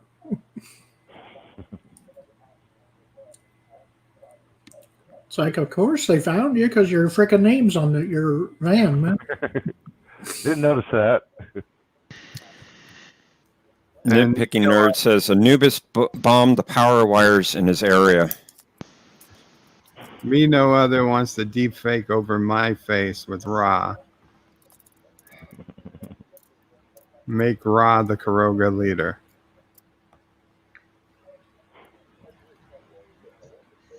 Wasn't Ra the Supreme System Lord? Yes, he In was. Yeah, in the command of series all he the was. until humanity took him out, or the system Tauri, lords, or the first ones. After Ra's death, the system lords tried to had a war with each other, try to get dominance. That's the premise of season 1 through 4 of SG1. Hello, Fertian Barber. He says Crying Game has Ra in it. Watch Crying Game in 2 weeks. No, I highly please doubt don't. it would win. Please don't. What is Crying Game? It's A the movie crying game. about IRA terrorists. It's about it starts Forrest Whitaker. Mhm. Yeah, that one. Yeah, he's falls in love with a singer, and all this time people trying to tell him that the singer is a crossdresser, but he doesn't care. He doesn't care anything about that. Yes, Steven Ria. Hey, I believe my River Song philosophy. I didn't tell you how the movie ended, okay? I just told you the premise. Yeah. It's drama. It's not a bad movie, actually. I'll put a link to the van in the chat. Okay? From Back to the Future. Only Okay. The Naked Gun made fun of it. I don't know which one, if the first or the second one. I think it's the second one.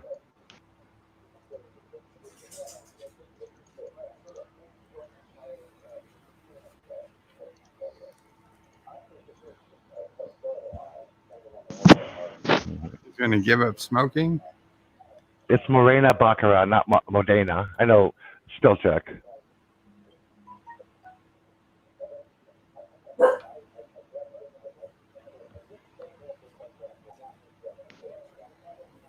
Mm-hmm. Transformer blew up. Maybe. Yep. Ugh, it's 94 here. No, I'll put it in the private chat too, just in case. If the Transformer balloon, Oh, that means you God. lost power That- for several hours. He's gone for several hours without power. Damn. I hope he's got some AC or some And water or a portable fan. 90 degrees and no power. God, I would not That's wish what I said, that on anyone. I hope he has a portable fan or something. I'm like, shit, that's going to be several hours if that's a transformer. Because I have to reroute the wires, redo the power. It takes about 6-7 months to replace the transformer itself. But several hours to reroute the energy flow. Jeez. My power company texted Later, Wesley. Morning. After Isabel, Hi, Wes. after Hurricane Isabel, most of my area had a big sub-transformer block, and it was all knocked out. We were without power for 2 to 3 weeks after Isabel hit us. Damn. After Katrina hit, after about 5 weeks of no power, I gave up and left the city. I don't know. 90 Fahrenheit doesn't sound so horrible. Hello, Mr. Lundell. Ruby's movie. Okay, it's 32 Hello. degrees Celsius Yeah, I would outside. not That's how hot give it it up. is. Imagine it being 32 degrees, not 24, 32. That's Yeah. what 90 degrees feels like. Yeah, Yeah, that's fine. I don't mind. that's hot, man. Come Wow, on. you don't have a fan or anything blowing on you. I don't mind. This is the Honestly. temperature outside right Poor now. DJ's probably naked right now. This is what Yeah. it's like. So in that case, it is good that the power is out. And the sad thing is it was right in the middle of September when Isabel hit, and it was still like summer around in my area. 65 in Celsius is 18.3. 18.33. Sorry, I was a little delayed about that. Yeah. Yeah, it's warmer in East Bay. I know. Tiki says 73. It's always hot in Oakland, man. 73 is actually cold. No, I really don't. All the 90s are fine. I honestly don't mind it at all. Damn, 14. I definitely prefer 90 to 73. 17.2 centigrade is 63 Fahrenheit.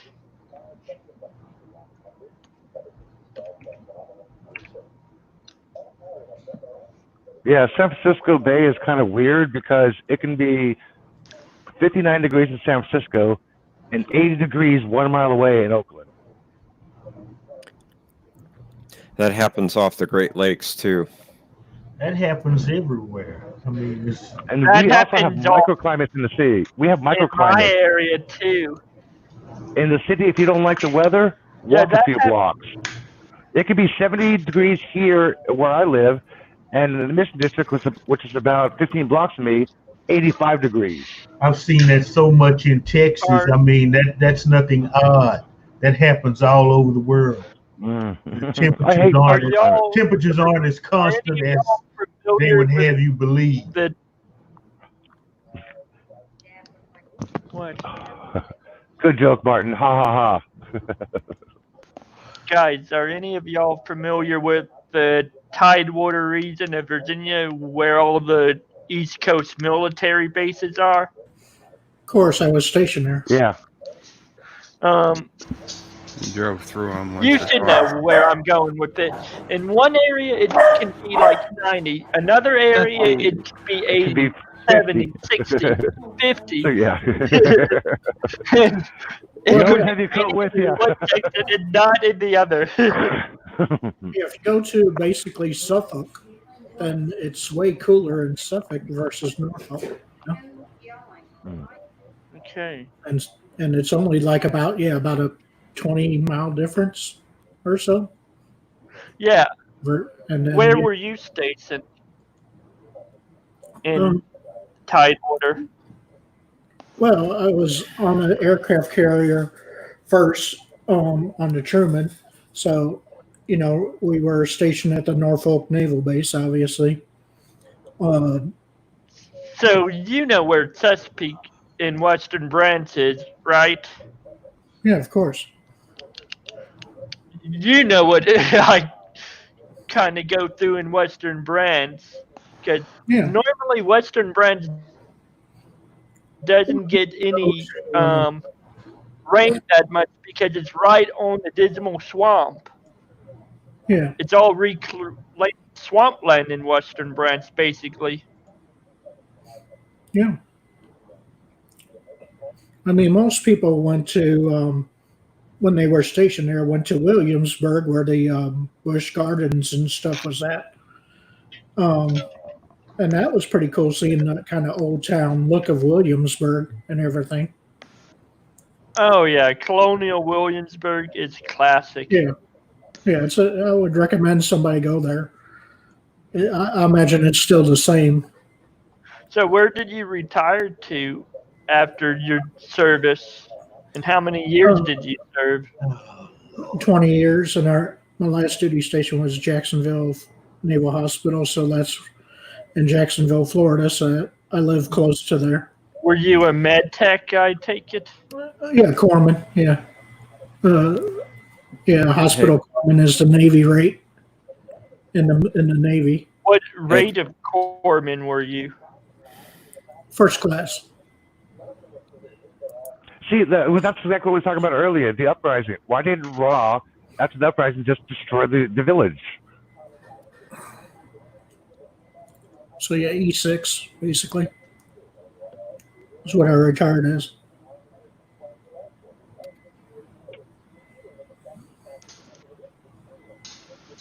The seven symbol. Because chief for corpsman is a way hard rate to pick up, unfortunately. So you only got like about a 2% chance of making it, basically. One thing I wish about the Tidewater region, I wish our local governments would combine like the cities of Brooklyn, like the 5 boroughs did in New York City. Blame Catherine for everything. Yeah, I agree. Because when you think about it, the public transit in Tidewater sucks. Well, all the tunnels are now. And you can attest to that. All the tunnels are. Yeah, but they built several new tunnels. They expanded the Hampton Roads Bridge Tunnel. Somebody's playing the audio. Somebody's playing the audio. They did a new tube for the downtown and midtown. Did the audio stop? No, I didn't hear the movie. I mean the secondary audio stopped. Welcome for Yeah, TN. the secondary audio did stop. The only original audio track is playing right now. Okay, cool. Welcome for TN. I just thought I'd quickly say something. Mr. Miles says, "Watch Children of the Gods SG1 next." Can we get back to the film, guys? Yeah, I was trying to. I can tell you one thing, Bird. If you want the audio, you can do it, and you're doing a review which falls under. Admiral, I don't care. I don't want the audio on. I'm not going to fight them over the audio, but thank you. It's not about what's legal, it's about what's better. It might be fair use, but I'm not going to argue with them over it. So, no audio, please. I have not seen Children of the Gods. So yeah, this is actually one of my favorite movies. And Yosef. Yes. Yosef, can you imagine when the scene where Ra gets out of his what's that that thing, the sarcophagus? Yeah. Sarcophagus. Hey, yeah. imagine you just talked about me about spoilers, man. Dude, you just warned me about spoilers. Come on. Yeah, I know, but imagine it. Sorry, I couldn't help it. I love this film, though. stuff. Yeah, it's called a sarcophagus. That's it, sarcophagus. I knew it was something. I couldn't remember. Yeah. And this Daniel Jackson was the best. Isn't the guy that at the still Stargate Michael is saying? me. That's me. LGD Pickles has a Stargate icon. I have the Stargate behind me. Actually, mine's a movie. Mine's a still image. Why does it have no lights on it? Which Stargate do you like the best? The SG-1 Stargate or the Atlantis Digital Gate? I'm using the SG-1 Stargate behind me. No, this one from the movie. Yeah. Oh, 1 second. I need to turn on my light. It's getting a little bit dark in here. Hang on. Let there be light. Mine is the Atlantis Stargate. Ah. Yeah, I always like the digital Atlantis Stargate.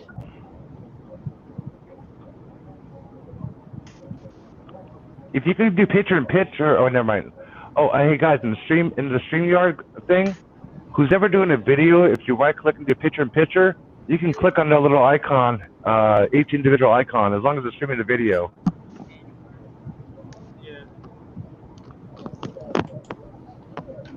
Just leave me alone right now, Mom.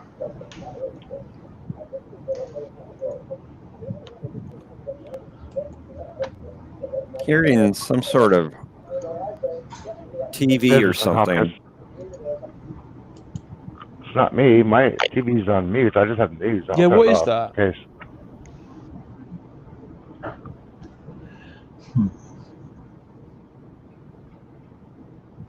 Everybody has headphones on, right? Yes, I do. Yes. Yes.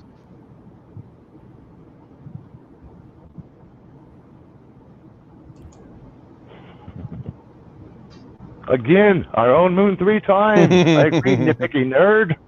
Do you still hear the TV? No.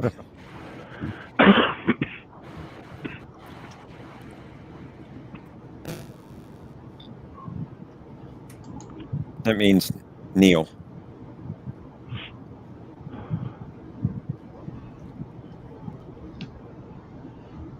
Yeah, I Neil never for right. understood why the Goa'uld always called humans the Tauri. Yeah, this Because isn't it's their This isn't the language. Goa'uld. This predates that.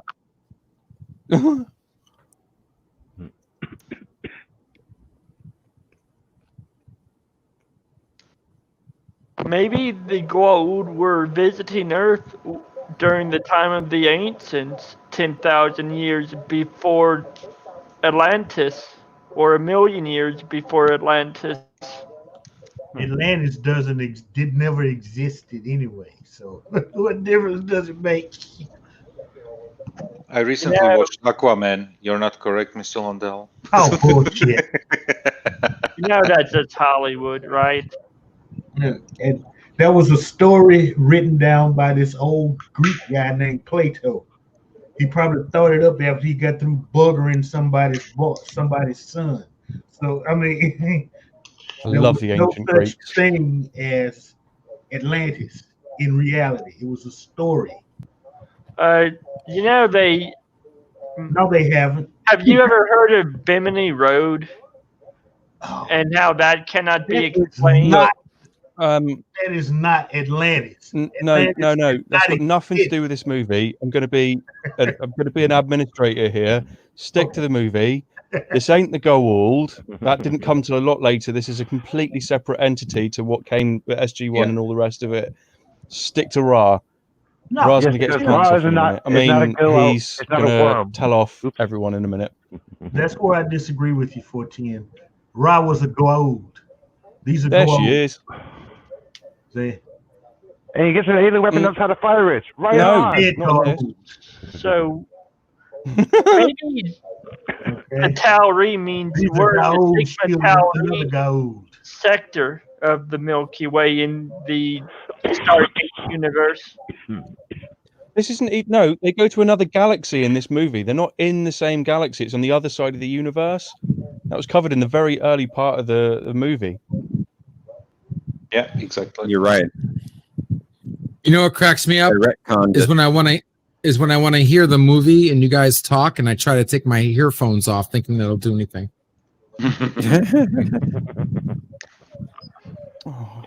You know, Nitpicking Nerd does have a good point. Why don't these Jafar have symbols on their foreheads? That's because they had to come up with something for the television show. Okay. Besides, I think that was It had to be 25% different. Else, though. Yeah. Because remember now, at this point, Ra, he is like the chief guy. So he would have each one of those Jafar are from different houses or whatever. Or at least that's how they broke it down in the series. Not all of them wore that damn scorpion head. Jim Henry's right. Ra was a retcon to be a Goa'uld in the series. And they also retconned where this took place in the series. And Nitpicking Nerd said this movie also said that Ra was the last of his kind. Yes, exactly. It's a completely different entity, really. Mm-hmm. It's not a worm. Mm-hmm. Yeah, he's actually alien. Oh, you know what I think would probably be, there is a channel out there, the Stargate guys, something like that. Stargate Origins. I mean, yeah, I know what you're talking. GateCon. No, Gate. No, Gate World. it's Gate World. Stargate guy, something like that. Oh. Gate World. It's Gate World. And he's done a lot of lore on this.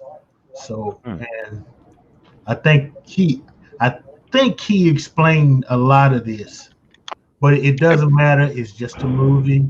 Enjoy the damn. Basically, Hey, look at this. Why are some of the points they're of the destroying movie this were village taken right over. here? Look at this. Ra is firing and destroying his village right here. Why did he do that at the end of the beginning of the movie? After they rebelled, he should have done it in the first place. He has the power and authority to wipe them all out, but he just left them to go about their own business. He's like, okay, they kicked my ass. I'll just come back later.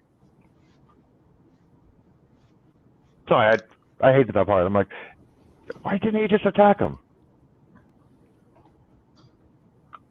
It's Because basically he was in a club in London at the time.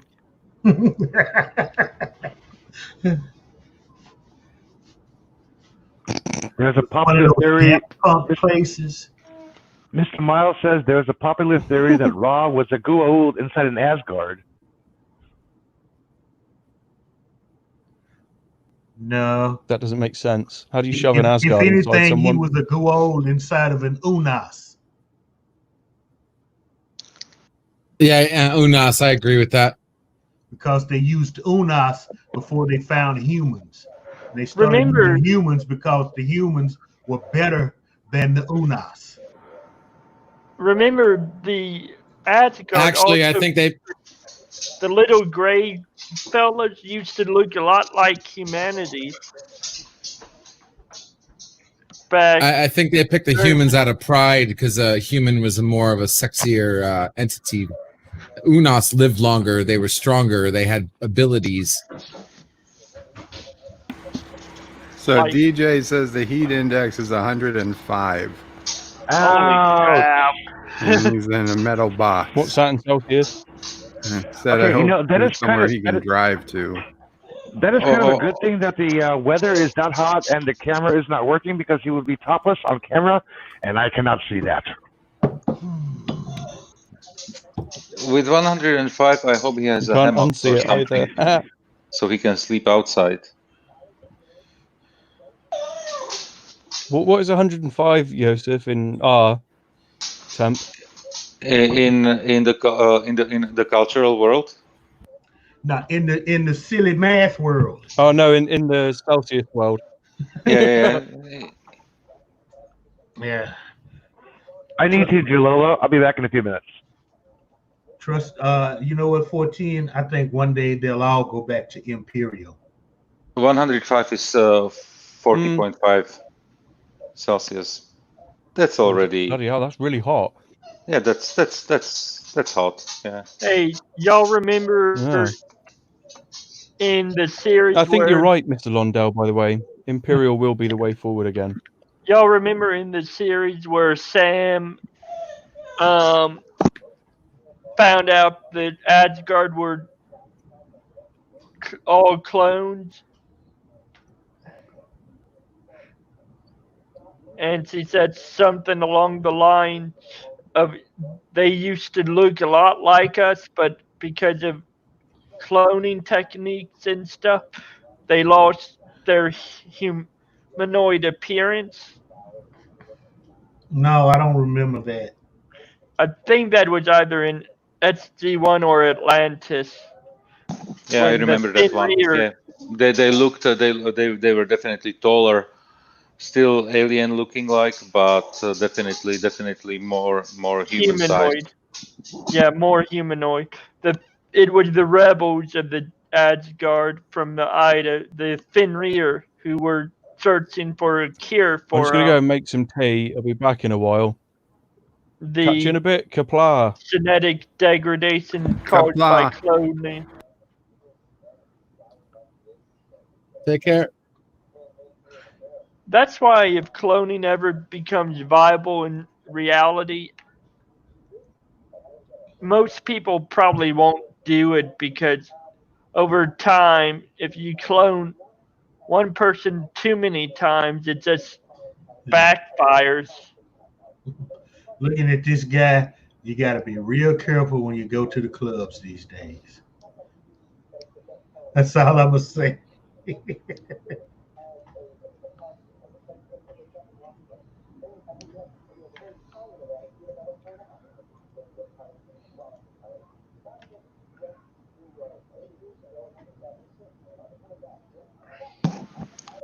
Adam's apple is the trick.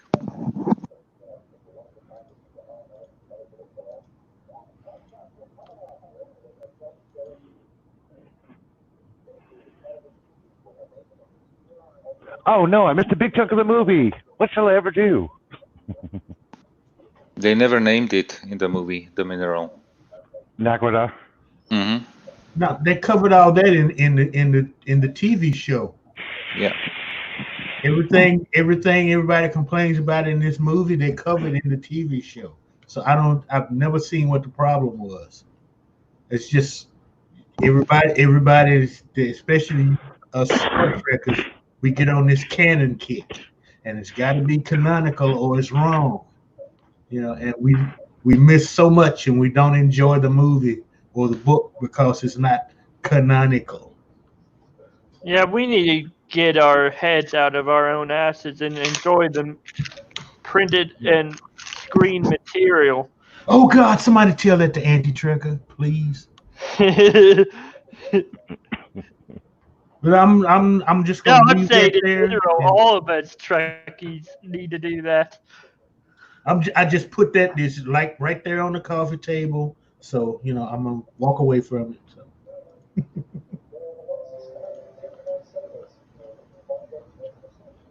Okay, whose television is on? Not mine. Mine's muted. That was Cleaning my driving me screen. nuts. That was driving It's me not nuts. mine. No, I had to mute my mic because I was cleaning my screen and some of the smoke out of my nose. I had to cough. I'm like, oh shit. I was trying to be nice.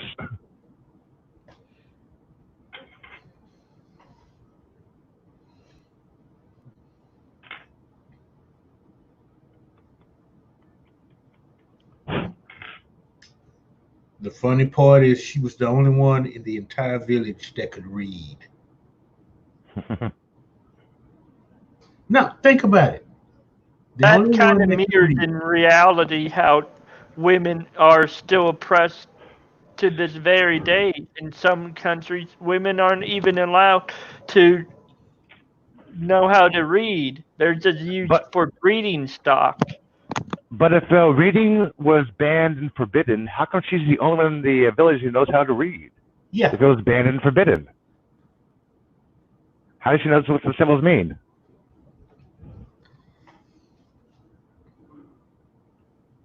Because she taught the language to Daniel.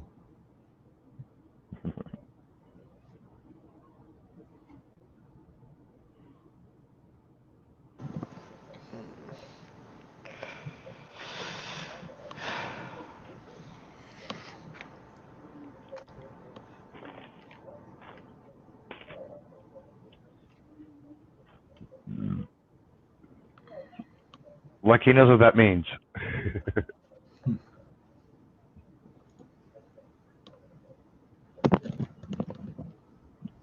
was like, oh, okay, I got the second connection. Mirror flash, revolution starts. Yeah, how would he know that only he has a gun and not everybody else? I'm sorry.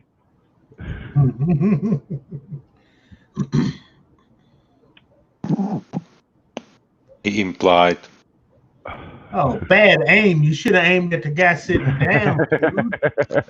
Kill him, game over. They all go home, you know.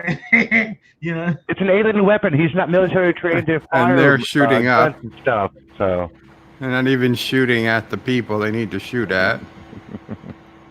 well, they got one. They're not stormtroopers.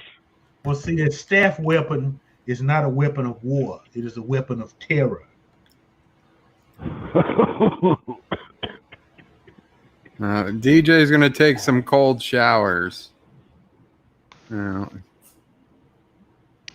hell's wrong with DJ? His transformer exploded outside his house. He's not gonna have power for Outside his hours. trailer. Trailer's still a house. Okay.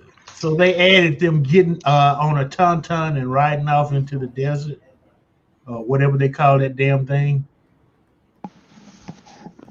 Horse with prosthetics. Yeah. A tauntaun is a Star Wars reference. It's a Star Wars animal. An ugly camel is what I'd call it. A smelly, ugly camel. Uglier. I don't know. Camels smell pretty bad from what I hear. They do smell bad. I don't Actually, that's shaped more like a damn bison. If you look at it. Bisons do not smell bad. There's bisons at Golden Gate Park. I used to go out there a lot, and I don't smell them. No, I'm not talking. We're not talking about odors. I'm talking about how this thing is shaped that they were on. Oh, it looks more like it's shaped more like a big ass bison. So I'm wondering, what do those things eat? There's clearly no food. Yeah. Candy bars. Remember, Daniel gave it a Fifth Avenue. They had Uber Eat. It has no teeth, so what's it eat? I don't see it be able to chew. It eats dead humans. Oh, okay. Director's cut. This looks more interesting, actually, than the theatrical cut, which most director's cut do. And it seems like it's more than just 10 or 15 seconds here and there.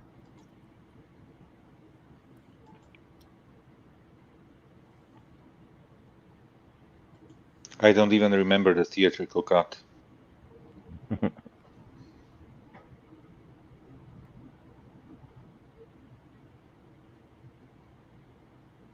And they just fired and saved you, and you want to take the guns away. Okay.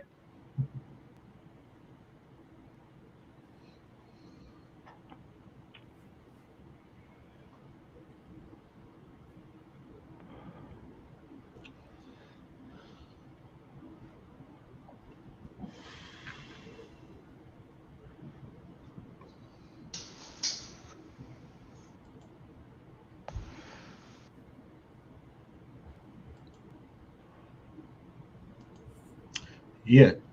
Tell them about the nuke. Mr. Miles says Richard Dean Anderson is the superior Jack O'Neill. The TV show Jack O'Neill had the 2 L's at the end of the name. This one has only 1. That doesn't matter. It's the same character. Different actors. And It's like Paris was the same actor. What y'all don't understand is the O'Neill in the TV show could have, in fact, he could have been that type of guy when he was in the military. Remember, when the show starts, he's retired. Yep. And General, what's his name? West. Redrafted him, basically. Yeah, he wanted to report about what mission brief about what happened. Like, you killed the nuke, right? You said the nuke. You destroyed the nuke. You destroyed the gate, right? He's like, yeah. Then they realize, like, oh, wait, I didn't do that. Daniel's still alive. When they sent the bunch of tissues there. That was funny. Send more. Oh, thanks. Yeah, thanks.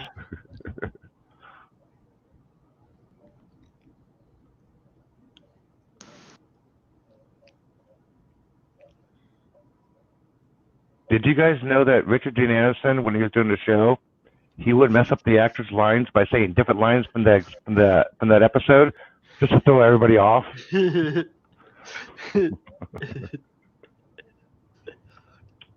That is inside information from Coronemic.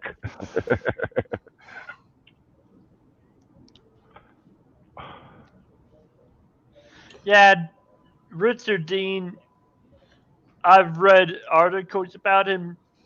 All his co-stars love him, but they also say he's a vindictive asshole. I haven't heard anything negative. He was a producer of the show. He could do whatever he wanted. Yeah, Mr. Miles said they eventually stopped writing scripts for RDA and gave him a general sense of what to say. Actually, that's kind of true and kind of not true. He did have a script, but he's like, all the technical about it, he's like, hey, yeah, just give that to Amanda. He just wanted simple lines. But Corin said there was a lot of riffing on the set, but everybody mainly stick to the scripts.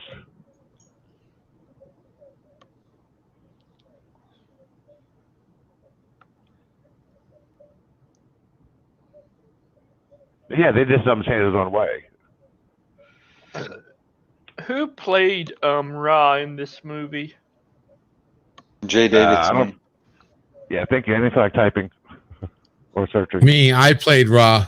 That's me in my good days. Oh my goodness! There's no way you played Ra. Look how handsome I am. Jay Davidson. He quit acting basically after this movie.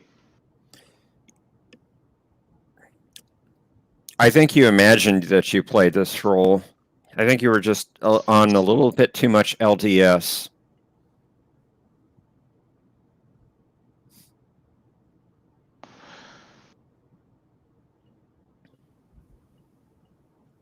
Anyone remember the big old laser discs they had before DVDs and Blu-ray came out?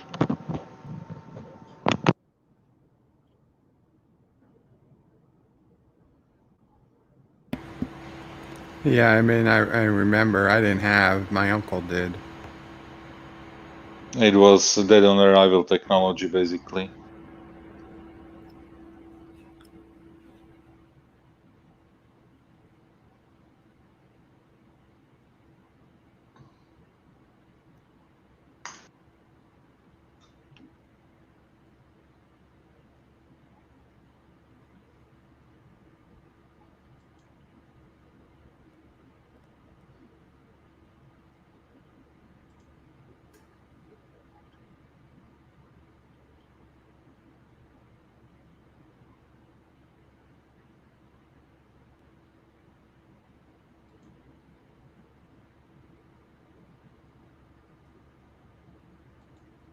Martin Devon says he had Pioneer laser discs. Yeah. No, they looked nice and everything, but people were more interested in the ability of recording. Captain Track says Bird of Prey just saying hi and leaving a like. Welcome, Captain. Oh, did I hit the like button? That's a good question. Yeah, I did. We have 28 likes, 30 watching.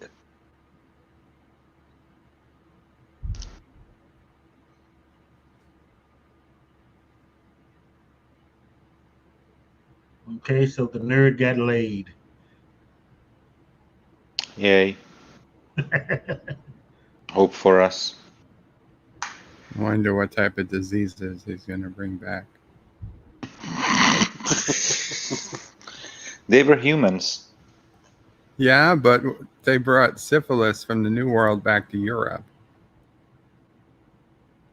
No, actually, the syphilis was already in Europe. I think it was the other way around, my friend.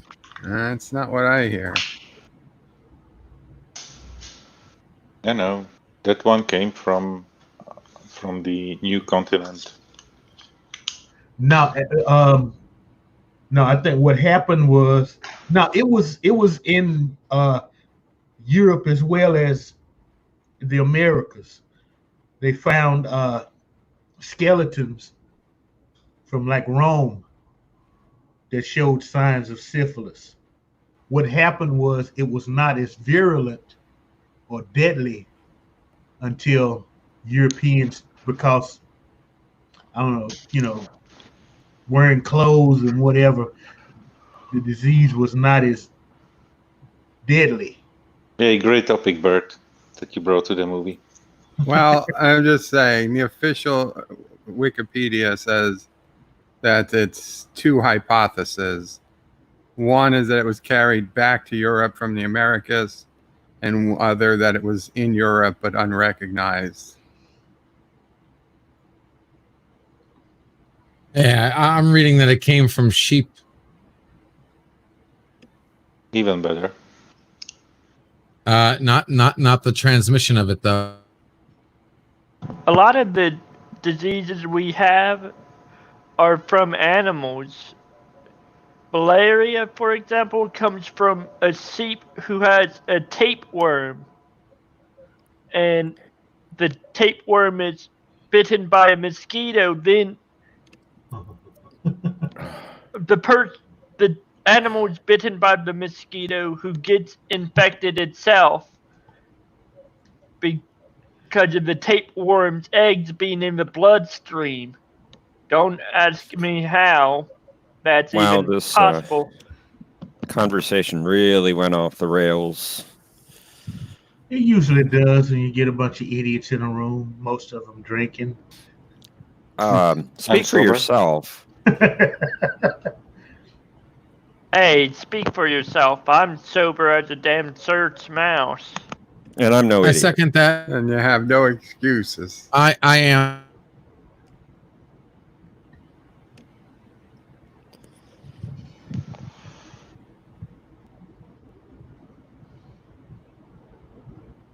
I consider this transporter more realistic than the one in Star Trek. How so? Because you have the rings and you have specific locations where you can beam from and to. Yeah, but the rings make no sense. I mean, just these rings just float up in the air and you get swooshed, to the next floor. It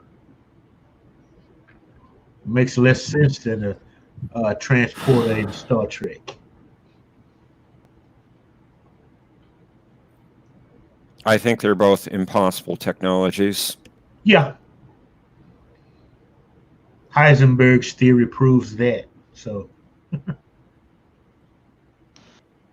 that is only because we lack the sufficient level of understanding to make ring transporters or transporters you see in Star Trek feasible. If it was Bruce Willis, I would expect a sentence. On top of that, some people would be opposed to it because they would see it as a way of killing someone to get from point A to point B. That's been made about Star Trek transporters multiple times.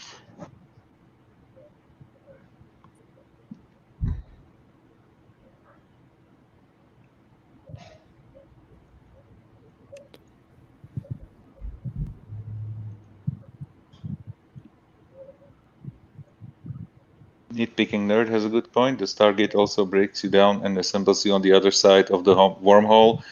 It's basically only sends the energy and information through the wormhole, since matter wouldn't survive. Wow, you typed probably all the 200 characters.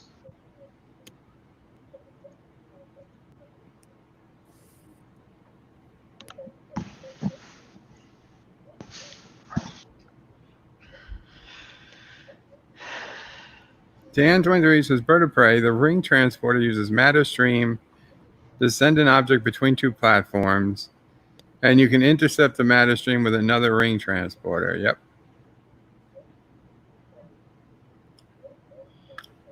And Mr. Miles, the expert, says, wormhole transporting is not the same as ring transporting. It's not the same tech.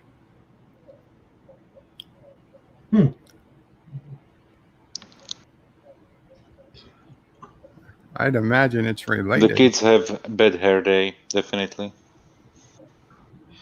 Yeah, Ra was having a horrible hair day.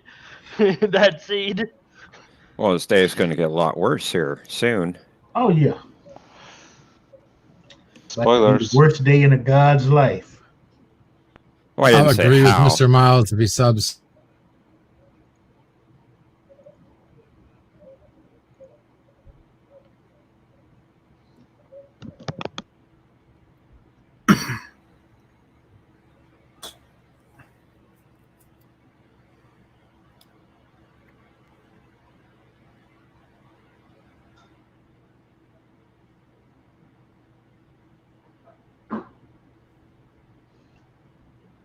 Go, damn it, go. Don't stand there.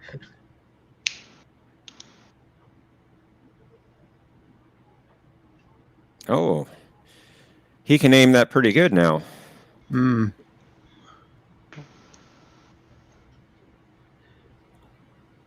She was my mate. Wife. You know,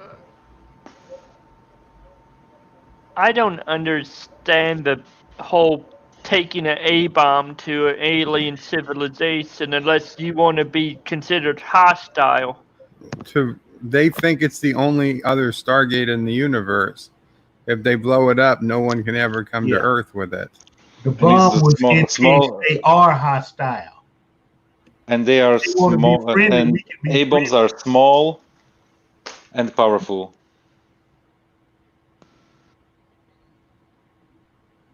Wait for me. There's no way he has 6 minutes that are left to do anything.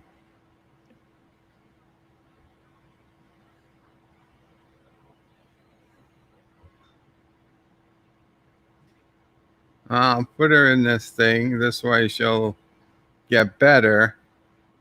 But there's a nuke that's going to go off. So yeah, like in 6 minutes.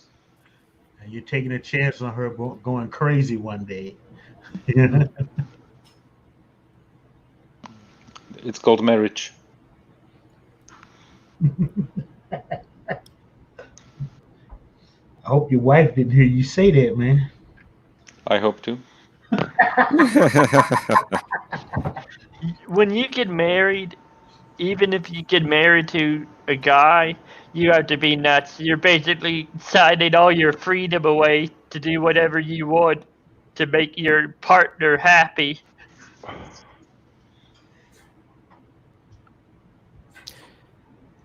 But that's what they're doing for you as well, Admiral.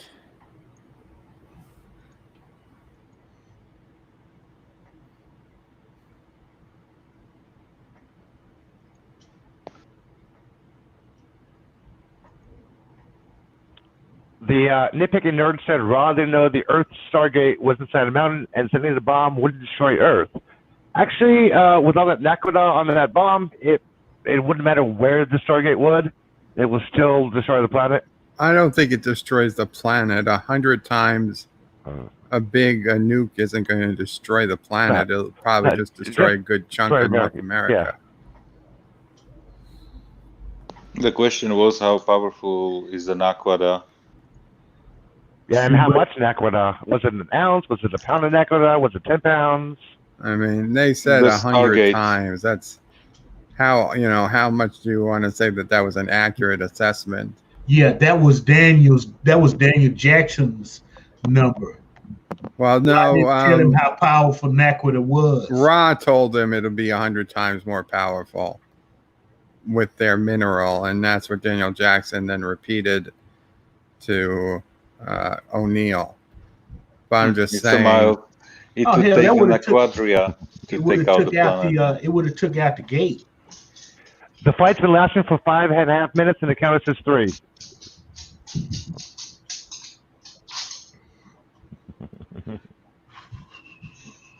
Kowalski analysis.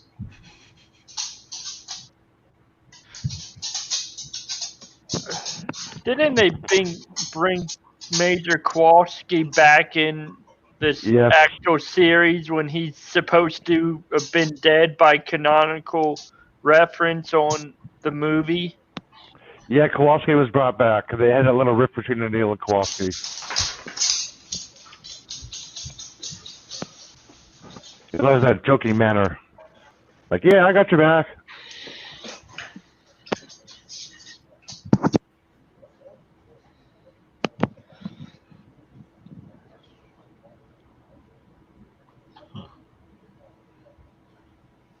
Did they ever explain what species Ra was from in the movie?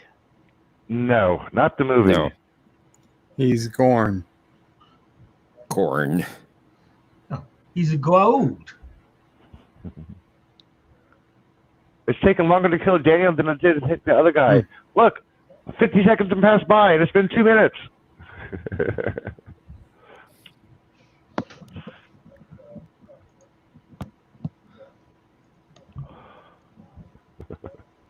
Interesting how you can kick a guy's ass is wearing armor.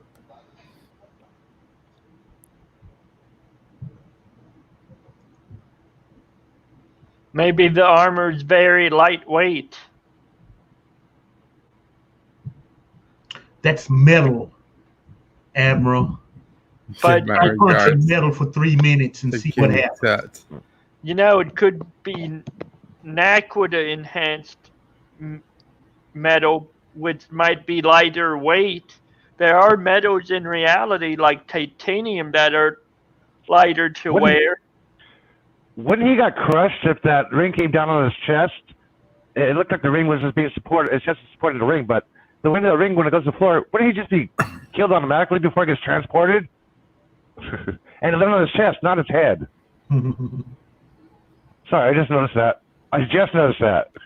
Okay, we've seen this movie too many times. We're getting critical. When it first came out, we all loved it. I know, but I just noticed that, man. Still a bit of 54. Now it's years later. We've seen it millions of times, and we hate it. We're turning into anti. There's no shut off. Oh no! Son of a bitch! You know, I didn't care for the film the first time I saw it. Oh, I loved it from the first moment I saw it. I liked it. It brought back, reading when I was younger, like Chariots of the Gods and stuff like that. Because that was kind of what Daniel was basing his whole, thesis on for Egypt, kind of a Chariots of the God type thing.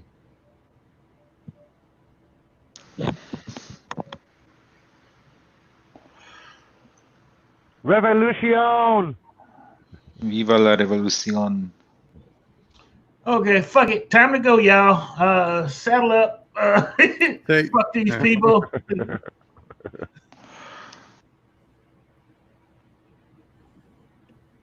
And in terms of soundtracks, it's one of the best soundtracks for a sci-fi movie I know. For a movie I know. I agree with you, Joseph. It sounds great on the home theater. Da, da, da, da. And the composer was actually totally unknown before this movie score. And then he worked with... My favorite bad alien or costume in this movie had to be that of the Horus Guards. Dan23 says Star Trek did the Iconian doorway better. Did the Iconian doorway gateway, yeah. And they did it first. My favorite scene in SG-1 is when the replicators were crawling on this guy's force field. right before he landed on the planet. Oh, on what was his name? That was Apophis, wasn't it? Apophis, yeah. Yeah. Yeah. He was sitting there in the shield. Apophis, yeah. Yes. And And the replicators were on the shield. Yeah, that was awesome. Just him, all his Jafar been eaten up by him.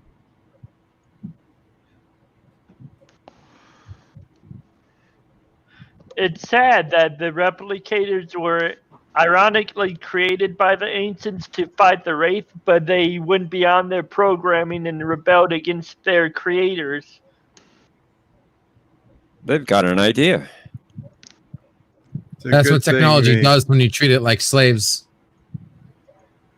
The transport still works over such distances.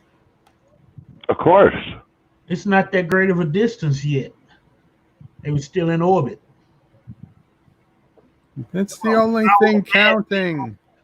What's it saying? 5. It's in English. 4, Oh no, he's reading 3, English. Get out of there! 1. Get out of there! My Get Asgardian. How do you know how to read English, huh? How do you know what those numbers meant?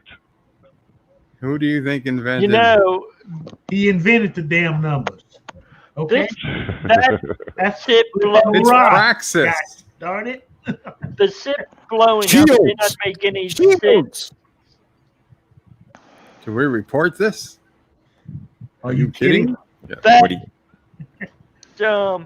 To me, that scene just a few seconds ago with the ship blowing up doesn't make sense considering jump drive cores are made and powered by Naquita, which is 3 times heavier than plutonium. And Naquita is a real element, by the way. That's what I said, nitpicking nerd. I know.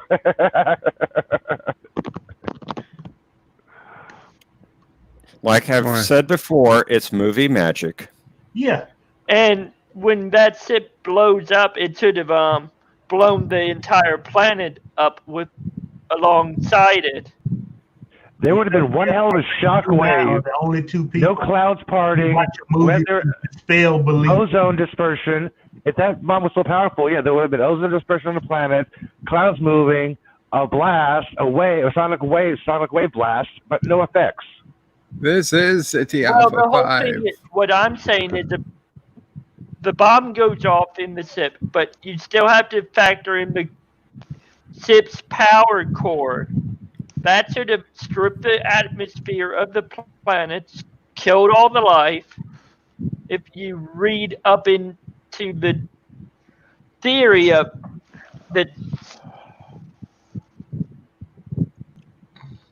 element. By the way, they recently did discover real Naquita, but it's artificially created. It's in the periodic table. As Naquita? In Q is. I know, nitpicking nerd. They all looked directly up at the explosion and didn't even go blind. I know.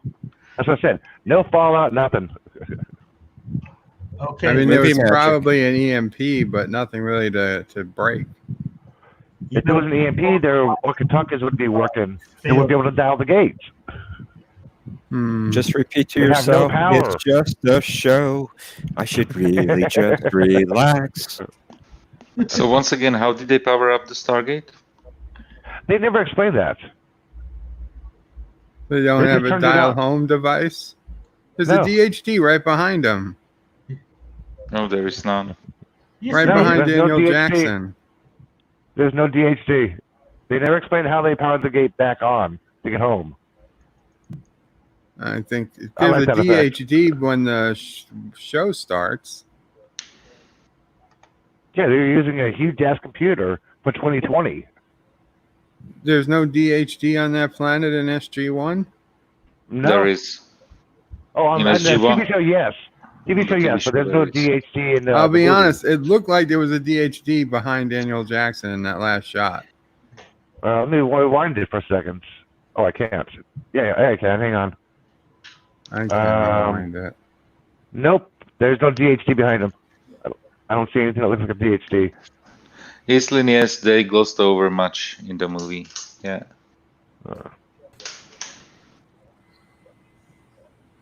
Yeah, nitpicking nerds, right? They Oh, only it's found fine. later in the show.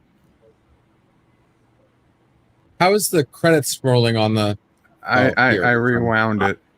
I closed the movie. Sorry. Yeah, why are the credits rolling? And that is still flashing. On I YouTube, found they're delay. independent of what's showing on the Oh yeah, I forgot about that. screen. Oh, those in are the- like two different sources Yeah. for you. Yes. Okay. Yeah.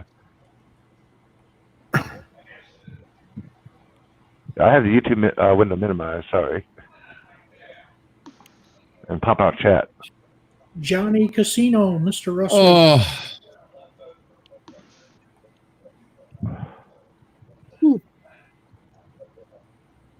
Okay, I don't know what I saw.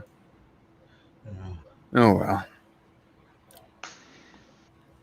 Oh, you were looking for the DHD. I was looking for a DHD. I thought I saw something in the background. No, they never went into it Yeah. in the movie. Now, You know, they could have manual dialed Earth. you guys got to stop and think. A lot of this stuff they explained in like the first 5 or 6 episodes of season 1. I know what I'm going to do right after the movie. DHD until they met Go Daniel crazy? again. What are you going to do, Yosef? Watch SG1. I've been meaning to rewatch all 3 series. oh, I've seen it so many times. Me Yeah, too. it's on, What's the problem? Hulu, right? Ain't it on Hulu, No problem. I've already seen them all. right? Yeah. I can watch them all on Amazon Prime, I think.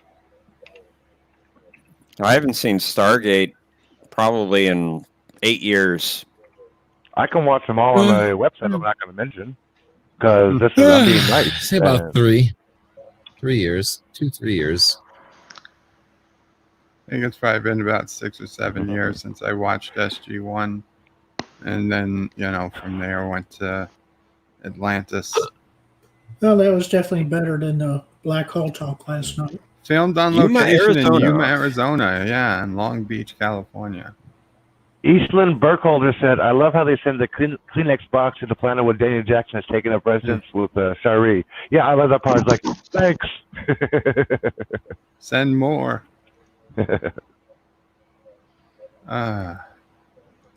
So there we go, guys. What do you guys think? Generally a good movie? Yeah, generally. Yes. It's a good movie. Even if there's little issues here that we nitpick. Dan 22 Yeah, says, lots of fun. Bird of Prey, even in the beginning of Stargate SG-1, Apophis on Earth turns the gate back on, but not really shown how. Oh, probably some type of portable. Yeah, I the guys can are watch playing cards all around the table and the 10 gate comes on. seasons. John DeMarcos has just finished the DS9 panel at the 7th Rule. Very cool. I'm sorry I missed it, but it's up. It's not like you can't watch it later. It wasn't live. It was a premiere. Well, there's 30 minutes till on GalaxyCon where it's Garrett Wang, Robert Duncan McNeil, Tim Russ, and Robert Picardo in about half hour on GalaxyCon. They're doing their little stream chat, and it's supposed to be 80% astronomy and 20% Star Trek talk. Says Garrett worked at the taking astronomical pictures for SETI at NASA and JPL. Tim Russ is an astronomer, and Picardo helped with the Cassini project. No, So it's supposed to be mainly It astronomy. was nice Yeah. reviewing the movie with everyone. I would give the movie, for its day and age, probably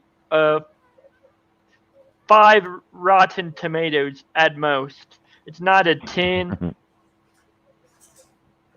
You're giving the movie 5 out of 10?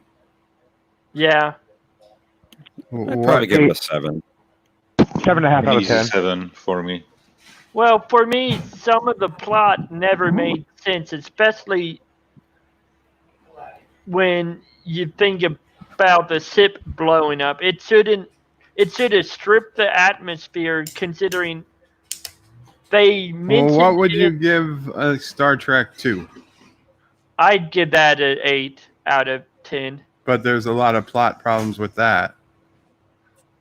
But they don't blow their ship up. Everything has plot problems if you really want to get technical about it.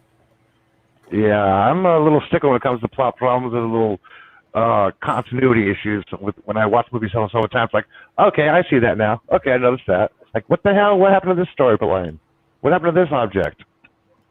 That's something I just used to know. I've noticed I've done since I was a kid.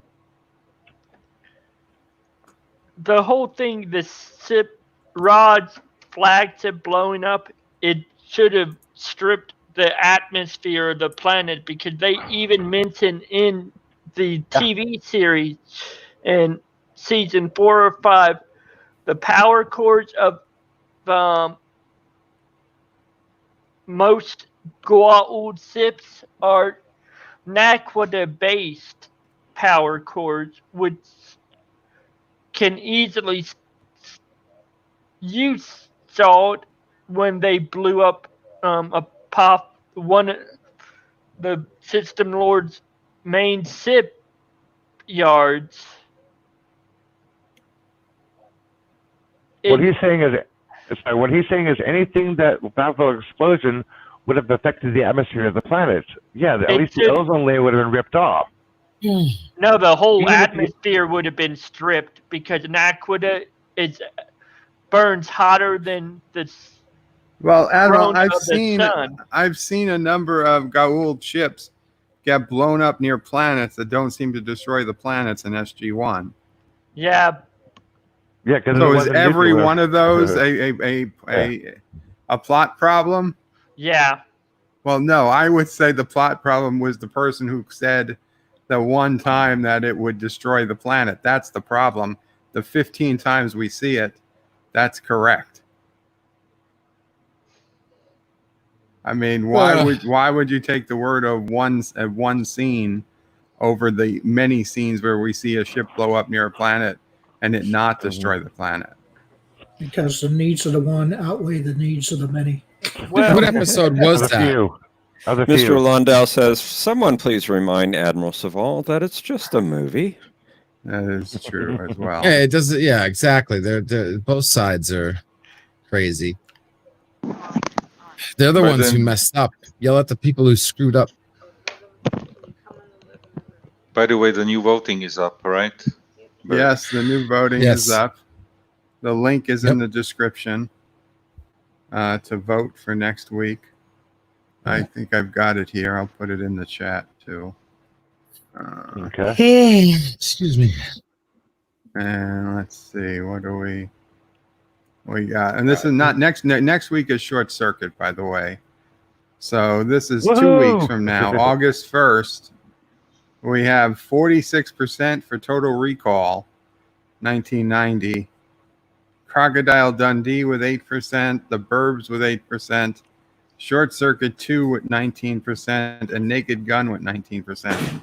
So Total Recall is running away with it right now. But it's only with 26 votes. Mr. Miles says, I know there's an episode where they say a Naquadah explosion could destroy the world because the world was thick with it in their soil, creating a chain reaction, but that's not the norm. Excuse me. And LDG, I do have to tell you that if the Burbs doesn't place better than last, this is the last week the Burbs is going to be in it. That's fine, guys. Come on, the Burbs, man. The Burbs have been coming in last consistently. Well, they're second to last right now, so you need to do Wilson.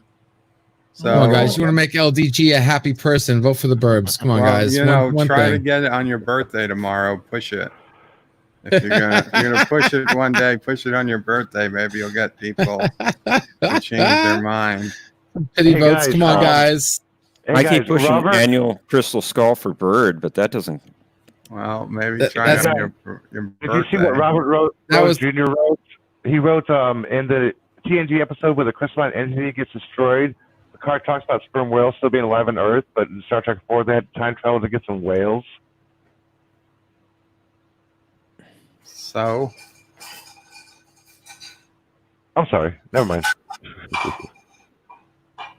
in Star Trek 4, the humpbacks were extinct, but not Yeah. necessarily sperm whales. Yeah, no, nobody suggested sperm whales were extinct. Yeah. And even by the time Picard, humpbacks were back. So, Yeah, they're looking for humpback whales, not sperm whales. people. But there are no humpback whales. Humpback people? No, whales, Mr. Scott. Miss Lundell says, Bird of Prey, how about forgetting the voting for a week or two and just show the movies you want to show? To heck with this hootenanny. What this hootenanny says. So you want me to end democracy, Miss Lundell? Maybe, but I'm not gonna end it right now. Maybe I'll take a We are look. ending democracy for Christmas, right? I love how he calls it democracy. Maybe I'll end democracy for a week or two or month and see how things go. But for Eastern right now, Burkholder. Yes, good idea, Eastern Burkholder.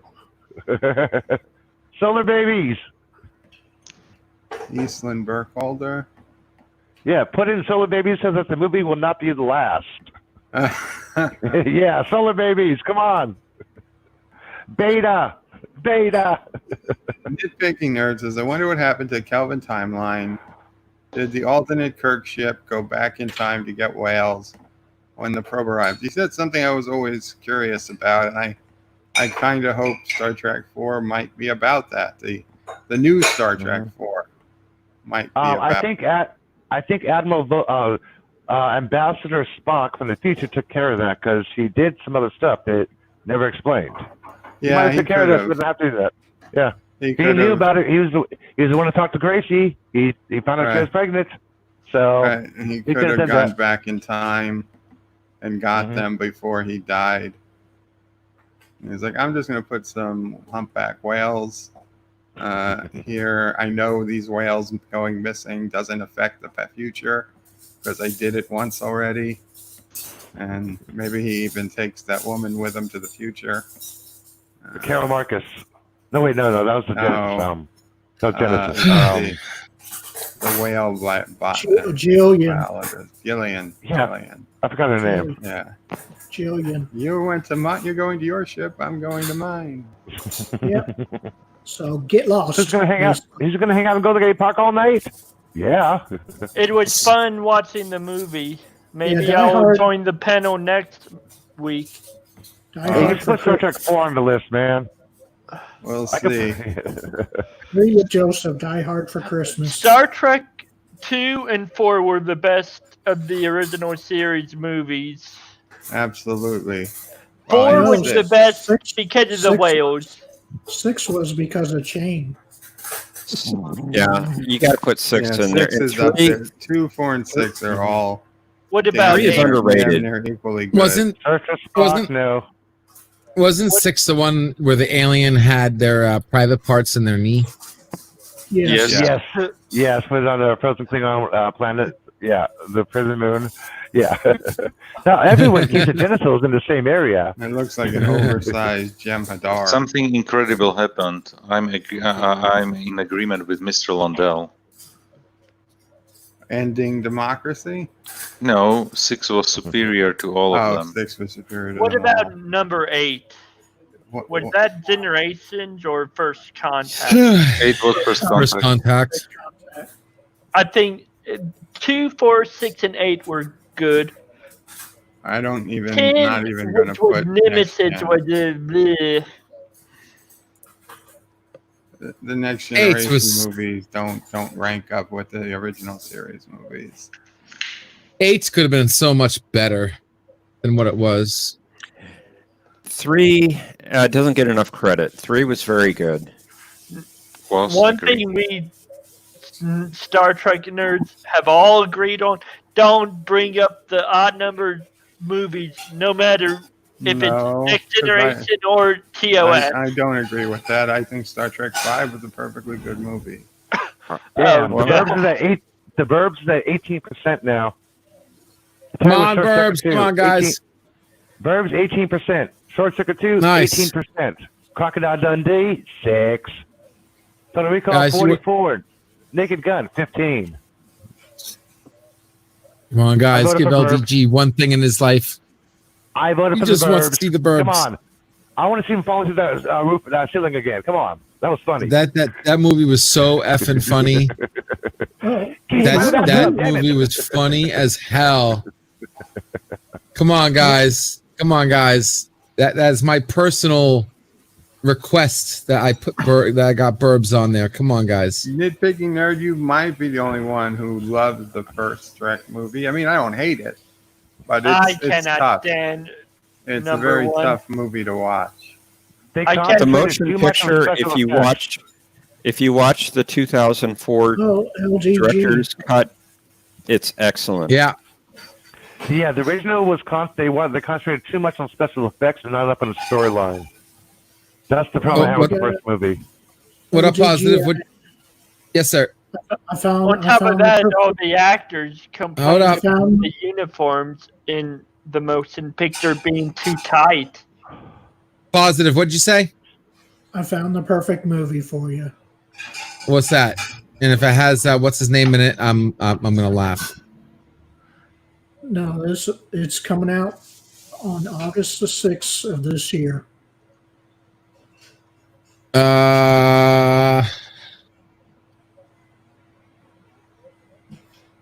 Is it?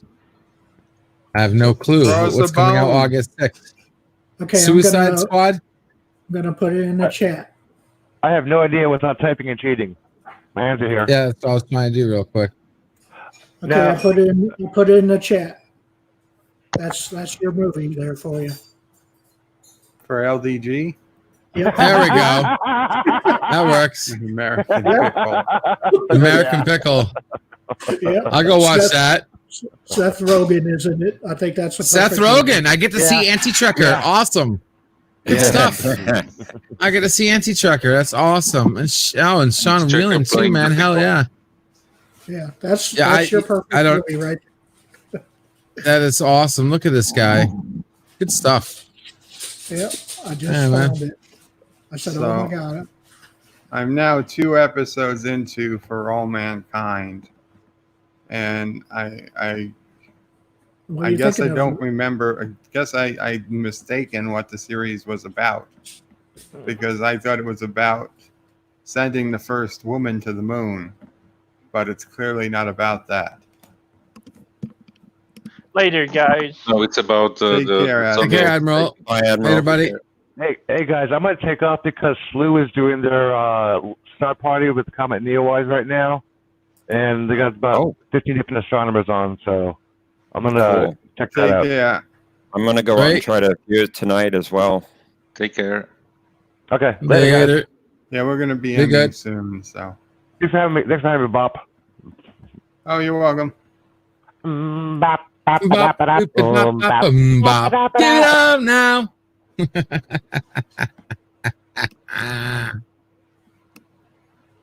Burbs for life. Come on, guys. Oh, I'm But proud. I'm Yeah, we're all at burping, 17%. Look at on that. it. It's nuts. A tight race. It's a tight race. Okay, just for you, I will vote for it. Thank you. Jitsy's My vertebrae. birthday wish. It picks it up. Keep at it. No, it's not about women alone. Well, I'll see. I already am- voted for Burbs. It is interesting. It but is only an for you, interesting LB. couple Okay. episodes so far. Up to 19% now. Thank you, guys. Come on. We need to beat it, man. I want to see the underdog. I want to see the turnaround. Personally, I'd go for the Naked Gun, but I voted for Well, the look- Burbs. It looks like Crocodile Dundee will get shot out if it goes last. We'll still have Total Recall, Short Circuit, Naked Gun, most likely. I mean, Yeah, we it's can't not have like- Crocodile Dundee. We can't have Ozzy O'Prey the whole Oi. time. Yeah, that's the No, last thing. no. No. Crikey. Matter of fact, yeah, no, we do not need that. Oi.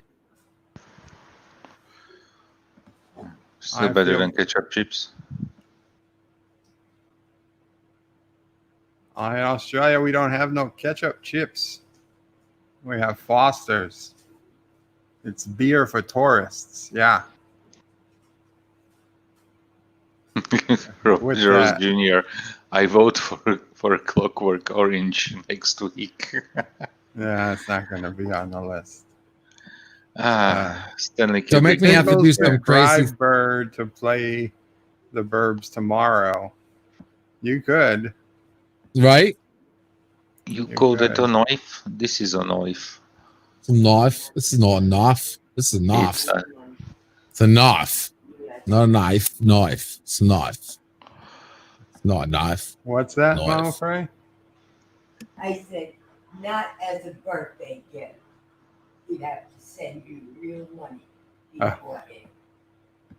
Is that okay? Wow. What was that? I didn't hear what she said. Mama Frey said, no, I'd have to do it for real money and not to do it as a birthday gift. Come on, Mama, pray. She can't hear you. I have headphones on. It says I thought she liked me. Was she a likes, lie. she likes money better. Wow. Oh, well. Not feeling good Foster's anymore. Australian for Bud Light, says Jim Henry. Yeah. Jitsi, she likes you for your money. I don't know about that. Eastland says the second Crocodile Dundee movie is great. We want to skip to Crocodile Dundee 2. I don't think I could do that. You could do a double feature. I was saying maybe we'll do a Crocodile Dundee double feature. Aye, now we're talking. That's the problem. That's the problem. Anyway, guys, I think we're going to call it an ending here. Thank you all for hanging out. Thank you very much for having me on and for the movie. Welcome. I enjoyed it Yes, immensely. definitely a very good movie this week. Hopefully, people enjoy Short Circuit next week. It's been so long since I've seen Short Circuit. I'm looking forward to it. Need input, Stephanie. Input. Number 5 is alive. Yeah, it's been so long, so that'll be nice. And anybody want to have anything to say before we go? Joseph? No, only that I will be around and stream hopping. LDG. Hey guys, not much tomorrow, guys. Big 40th Qapla. I'll be stream hopping and hoping hosting 40th birthday bash smash and bash tomorrow night around 6 p.m. And vote for Burbs, please, dear God, please. Positive candor. Yeah, I'm not voting for the Burbs, but anyway. You're not going to show Crocodile Dundee 3? No, I don't think that's going to make it into the voting. Okay. Maybe if 1 and 2 make it, I'll think about 3, but at this point, I doubt it. Anything you want to say about your channel or anything? No, I'll save it for Monday. Okay. And Jeff Franklin, anything for you? Burbs for LDG. Happy birthday, LDG. And annual crystal skull for Bird. And Thanks for with having me that, on the show today. You're welcome. You're always welcome, Jeff. Oh, and real quick, I'm sorry. Sub number 150 for LDG Pixels is open and ready for the taking. Sub number 150 is open, now serving. I'll have to unsubscribe so I can be 150. There you go. Eh. There you go. You'll just be 149 again, really. I think Well, I'll wait Jen until might somebody make becomes 149. We'll see. With that, guys, Qapla All. See you guys later. Bird Qapla. out. Qapla. Hey.